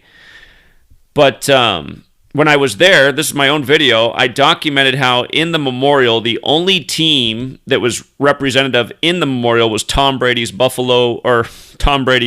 Tampa Bay Buccaneers. And then I noticed how also on the fence, if you guys followed me, I was there for a week, that this sweatshirt was put up on the fence on the day that I recorded this. It wasn't there the days prior, but it's a sweatshirt of the Los Angeles Rams Super Bowl season. And I was like, okay, I mean, you guys have to understand, we've been showing for years how all of this stuff is scripted. The president's lines, the sports, the news. Remember, Donald Trump took on the NFL, he took on the NFL protesters on September 23rd, 23/9. 239 is the 52nd prime. It was the year of Super Bowl 52, and the flag was sewn in Philadelphia at 239 Arch Street, and that year the Eagles went on to win the Super Bowl over the Patriots with the flag on their helmet. And again, just an example of Trump, news stories, sports, the rig script. So here, all these years ago, you had Trump in Buffalo confusing 7-Eleven and 9/11, right? And the 9/11 piece in this is that on the date of September 11th, where the buildings came down, they called the site Ground Zero. And again, Ground Zero related to the Manhattan Project. The World Trade Centers were in Manhattan. The Manhattan Project was to develop atomic and hydrogen and nuclear weapons, big bombs. And again, the definition for Ground Zero was the point above or below ground where a nuclear or atomic bomb explodes. That's where that term came from. So on 9/11, where the buildings got turned to dust, they called the site Ground Zero in Manhattan. And what makes this all the more interesting, well, there's a few things actually. I should point out that Trump, his remarks confusing 9/11 and 7/11, they were April 19th. That's the 109th day of the year. And in Gematria, Los Angeles equals 109. So does shooting. So does military. Again, you got the mass shootings at the 7-Eleven today, synced up with the 117 ritual they just did connecting LA and Buffalo on May 14th. And the word military is also 109, like Los Angeles and shooting, in light of a lot of these being military operations. And don't forget, in the Buffalo incident, the shooter was born June 20th, 6,903 days before the shooting, the 117th triangular number. And again, you just had Amazon do the remake of that show Utopia about the government raising children to be used in propaganda like mass shootings in the news.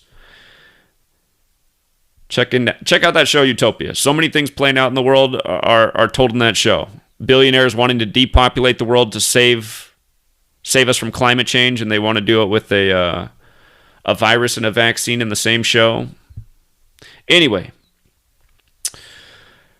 from the incident on May 14th to the incident today, July 11th, is 58 days later. And if you're new here, just to show you how Gematria works, there are 4 base ciphers. When I first began teaching in 2013, we only knew 2 ciphers. Then we just realized we had to run the alphabetic order the opposite direction. But if you write out nuclear weapon, again, today's public service announcement is to prepare for a nuclear attack if a nuclear weapon went off in New York. And out of these 4 ciphers, nuclear weapon equals 58 when you take the alphabetic order and use the rules of numerology. So A is 1, B is 2, C is 3, up to Z is 8, and the reason Z becomes 8 is because it's the 26th letter. The numerology of 26 is 2 plus 6 is 8. Y, the 25th letter, is 2 plus 5 is 7. X, the 24th letter, is 2 plus 4 is 6. You just make each letter a single-digit number, then you add up the word. Nuclear weapon equals 58. It's 58 days from what they just did with Buffalo, LA, with the shootings, well, it was all about 117, to today, 11/7, 58 days later. And when you run the alphabetic order in reverse numerology, nuclear weapon 68. And remember, 1968 is the year World Trade Center construction began. 911 made the national emergency dialing go. 2001: A Space Odyssey came out. And don't forget March, or let me think about it. What is it again? Yeah, March 9th. March 9th, the 68th day of the year, is the day the Hanford site began development to produce the nation's first nuclear energy. And notice how nuclear energy is very similar in gematria. It's 68 like weapon in reverse. Again, there's a lot more to all of this. But the word nuclear, if you just take the alphabetic order, is 74. If you don't use numerology, nuclear alone is 74, so is energy 74, so is weapons 74, very special number 74. And the shooting in Buffalo was on Israel's 74th birthday, which is a nuclear-capable nation, right? Recognized now as a Jewish nation. Jewish is also 74. This practice of coding numbers into words is a Jewish practice called gematria. And since today has the 7-Eleven thing, I'm going to show you something about how 7-Eleven was named with a secret Jewish code of gematria. There's an article written about it in the Jewish publication, The Forward. But of course, gematria is 74, and so is English, and so is occult, meaning hidden. And even alphabetic order is 74. When you take the alphabetic order with the rules of numerology, just like Independence Day is 74, and the nation's birthday is 7-4. And the other year, you had the big earthquake in Southern California on the nation's birthday, 7-4. Remember that when Southern California quaked? This year, you had the shooting in Hollywood Town, Highland Park. But again, I hope I'm making sense of all this. So again, just how all of this comes together. You have the 7-Eleven mass shootings today. It is 7-Eleven. You have Trump confusing 9/11 with 7-Eleven in Buffalo. Earlier this year, the Buffalo and LA shootings, right after that was announced as the season opener for the NFL season, and the shootings were 117 days before the season opening game, when again, Buffalo Bills equals 117. Again, with the most simple cipher, Buffalo Bills 117. And you see how Buffalo alone is 63? You see that? Just like racism is 63. Remember, the shooting happened just before the Bills' 63rd season, while Kathy Hochul was 63, who's from Buffalo, and while the mayor, Byron Brown, was 63. And again, O.J. Simpson, who played for the Bills and made a name for himself in Hollywood, that store was open on his birthday. And then the shooting happened while he was 74 years old. And he just turned 75 2 days ago on July 9th. Remember, Society of Jesus is 56 forward, 79 in reverse. The shooting, or the store opened on his 56th birthday. And then the shooting happened 56 days before his upcoming birthday this year on 7/9. But anyway, all these rituals, right? We're living out a planned script. They're dropping the clues all along the way. You know, so many movies about disasters in New York and LA. And right now they're really, I mean, they're really connecting these cities more than I've witnessed in the last 9 years that I've been doing this research. And it's just funny to see this after being out there at Buffalo, documenting all that I documented and talking to all the people that I did, how they do this on July 11th. And make sure I got all the main points in here. Here's what they put for the people. Get inside, stay tuned. And they say if you go into a building, go into the middle of the building. Be sure to shut doors and windows. So stay away from windows. Really what you would ultimately want is a basement. And, you know, I was just doing the Tinfoil Hat podcast, and as I brought up so many times, I even talked about in that stream, just the connection with the Manhattan Project, what happened in 9/11, Ground Zero, how Ground Zero in gematria equals 127, buildings 1, 2, and 7 fell. It was compared to Pearl Harbor. It was called the New Pearl Harbor when Pearl Harbor happened on December 7th, 127. So, and keep in mind, 127 is the 31st prime number, 31 is the 11th prime number. Here we are on the 11th again, right? July 11th, 7/11. September 11th happened on 9/11 in the 11th state, New York. If you write out New York City, there's 11 letters. If you write out George W. Bush, 11 letters. The World Trade Centers look like an 11. The first flight, AA11. 11 years to the day of George H.W. Bush's speech on a New World Order. Again, that was the original thing that I saw with 9/11, and I said there's got to be something to numerology. And lo and behold, it's the language, it's the calendar, it's the system that exposes who the culprits are. And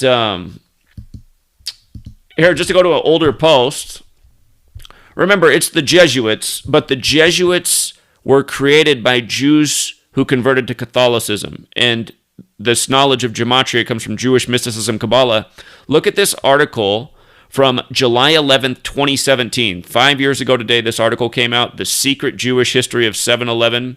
It's written by a man who has the surname Rogovoy, which equals 117, so fitting, right? Seth Rogovoy is also 47, like 7/11. And think about those numbers. The difference between 11 and 7 is 4, right? 7's the fourth prime number. The divisors of 4 sum to 7. 47 in numerology is 4 plus 7 is 11. So there's a relationship between all those numbers, 4, 7, and 11. And his name Seth Rogovoy overlaps with 7/11 in more ways than one. Remember, you see that 128.47? When you write out Independence Day, it equals 128 and 74. This year we had the Jewish rapper shooting on 7/4. Jewish and rapper both equal 74 with the 47 tattooed on his face and put on the side of his car. But, scroll through here. Yeah, and do you remember what I was talking about? I think I have it in this post, actually. The 4th of July from 2016, Google did their doodle like this because the Juno probe landed on Jupiter in July, and they made their doodle have the word goy in it, which is a derogatory term for a non-Jew. But goy has that gematria of 47 as well, and one of 7-Eleven's products is the Go Yum, Go Smart Lines. So... And again, I mean, this from years ago. We talked about this so many times in so many different ways, but the 74th birthday of Israel, which you'd said for a long time there'd be a big ritual on it, ended up being the Tops Buffalo store, a predominantly black neighborhood. You know, the biblical Israelites, they looked a lot more like the people in the Buffalo neighborhood than the people in Israel today. But, again... Isn't it interesting how it all lines up so perfectly all throughout history? If you don't know the thing with the Titanic, you know, I got my ebooks out there for free. Download them in seconds. Do a quick search. You know, Titanic's definitely covered in letters and numbers. And or just get on my websites and read the articles like this. But again, you guys, Jesuits, letters and numbers, dates, rituals, living out a planned script, evidence of the planned script. Hold on, somebody's calling in right now. Hello? Hey, I didn't know you had this number. What's up? If you take today's date, which is the 192nd day of the year, and you subtract it from 3/11, which is 7/11, okay, November 7th is the 311th day of the year, you have 119. Interesting. Okay. Yeah, the other year... go ahead. I just wanted you to put that in your bag of observations. Okay, yeah. Yeah, that's usually a day for rituals. The other year it was Roy Halladay, 2-time Cy Young winner, crashing off the coast of Holiday, Florida on that day. But yeah, they usually have something on that day, so appreciate it. So we might... Yeah, we could look for something to happen on November 7th. Yeah, that'll be near the end of the 117th Congress. I tweeted last night, I said, what can we expect today in the time of the 117th Congress? All this 117 flying all over the place. We've been talking about with nearly everything, and then they got this today. So 117, 311th day of the year, which is the 64th prime. That'll be a very auspicious day. Well, remember, the number 201 is the number 311 in base 8 counting as well, just kind of like event 201, and then the pandemic on March 11th, another 311 day. Wow, that's right. Yeah. March 11th, that's the 70th day of the year. And here's another one. Remember, the World Trade Centers went from 2 to 0 to 1, but when they did the tribute in light, that began on March 11th. Exactly. You're right. I was there when it happened. I was there in New York when that went down. Interesting. All right, man. Well, I appreciate that. Good thought. All right. Good deal. All right. Take care. Okay.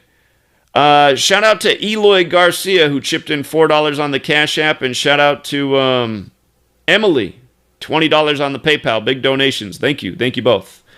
By the way, Sarah Sutherland had a super chat yesterday, and I didn't even get a notification for it. So thank you for yesterday, Sarah Sutherland. And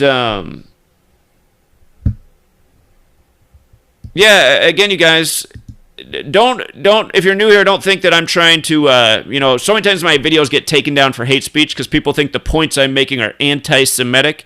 That's not what I'm saying. It's not all Jews, it's not all Catholics, but it is the Jesuits, who are a Jewish Catholic insider alliance, that created this system, and it's obvious it's still in motion. Does that mean only Jews and Catholics are part of it? No.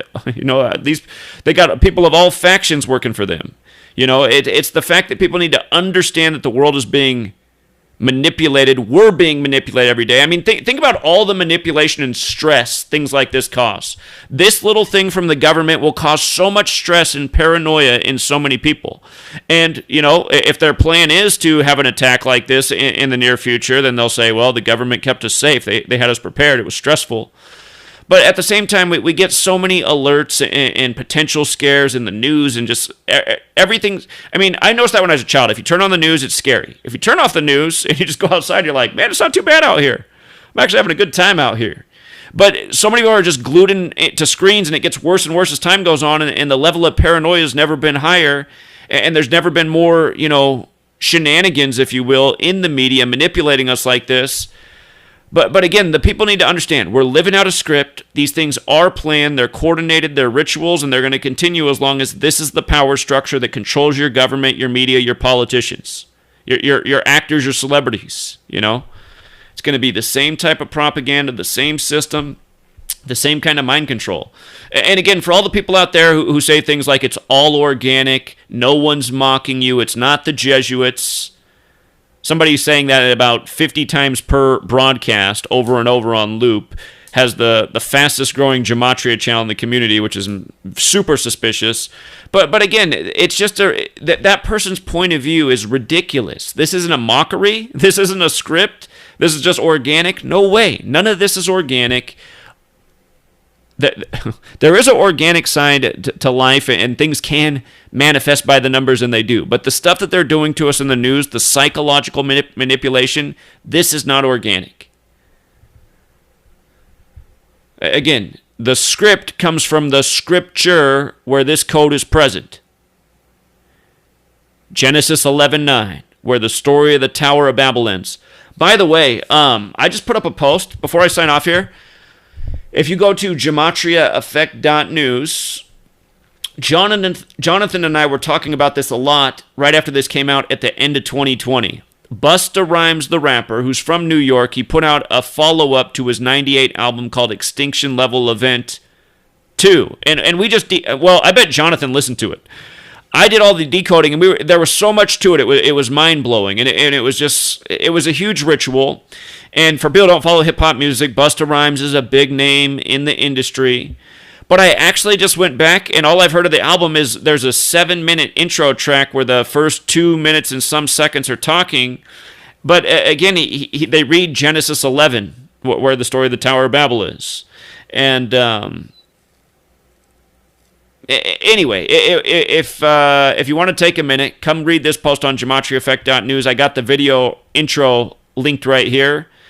And again, it's just a reminder. And he talks about the Illuminati in it for the Extinction Level event. Again, just Georgia Guidestones. Anyway, go listen. Think about everything we're talking about in all the videos. If you need to get caught up on videos, click the videos tab and look at what I've been putting out. Well, I just got back on this channel. Make sure you're subscribed to all the Gematria Effect news channels. That little scroll bar at the bottom of the screen says all the different Gematria Effect channels I have right now. I need all those channels because I get suspended. I got to bounce around. But anyway. We'll leave it there. And again, thank you to everyone who tuned in. Thank you to everyone who hits the like and the share. And until next time. Cue the bass. Get this fucked out.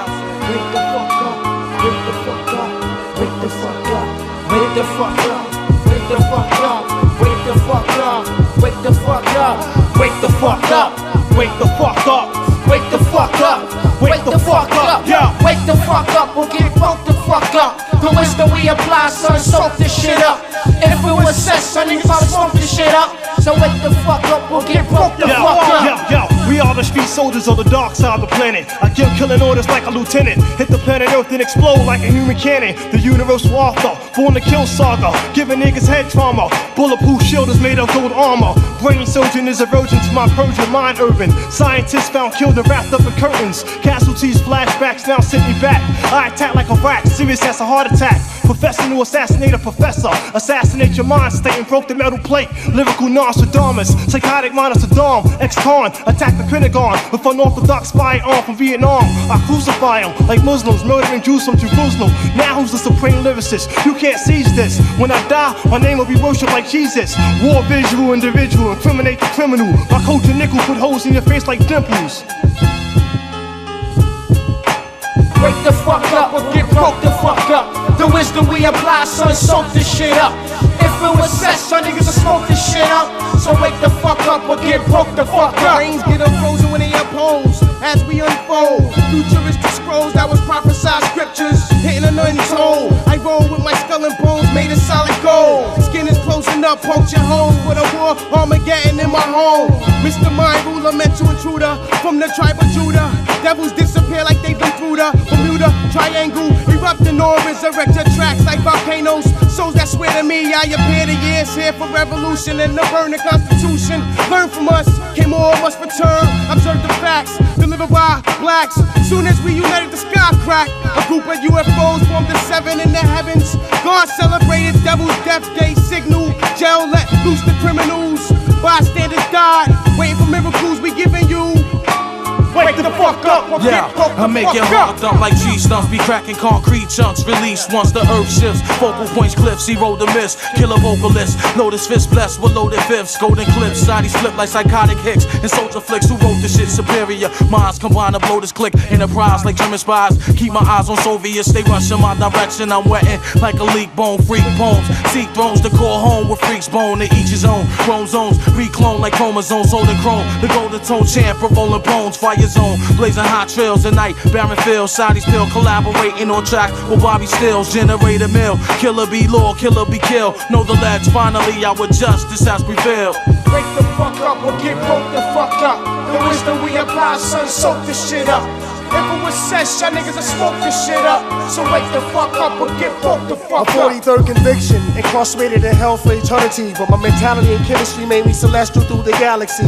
Sparks friction generating through evaporation. Too late for meditation, your body is now liquidation. Even your hemoglobin swollen with corrosion, amputated, invaded, physical zone disintegrated. That's when niggas facing fucking with the sons of men. Thrown in the dungeon, I delete 100 men with the golden pen. Forced to intercede with the click from Shaolin, killing devils, scattering the ashes over the sea of the Mediterranean. That's my trademark, PS burnt in my victim's heart. I be that star from afar, illuminating through the dark. Another burning face of death, the initiation of the Mason. 186 Fridays left in the book of Revelation. Reminiscing about the days, raising hell, the divinity of my mind. Able me to see the technicality of mankind. Let's take a journey behind the closed doors of reality. Open your eyes to the revolution, you'll now escape the blind state of confusion. Trials and tribulations of the original nation. Leaves your head aching, the only chance of elevation, unite with the black coalition. Son of man, population click, Wu-Tang Clan, birth the killer army. Leaving your skeletons buried in the promised land.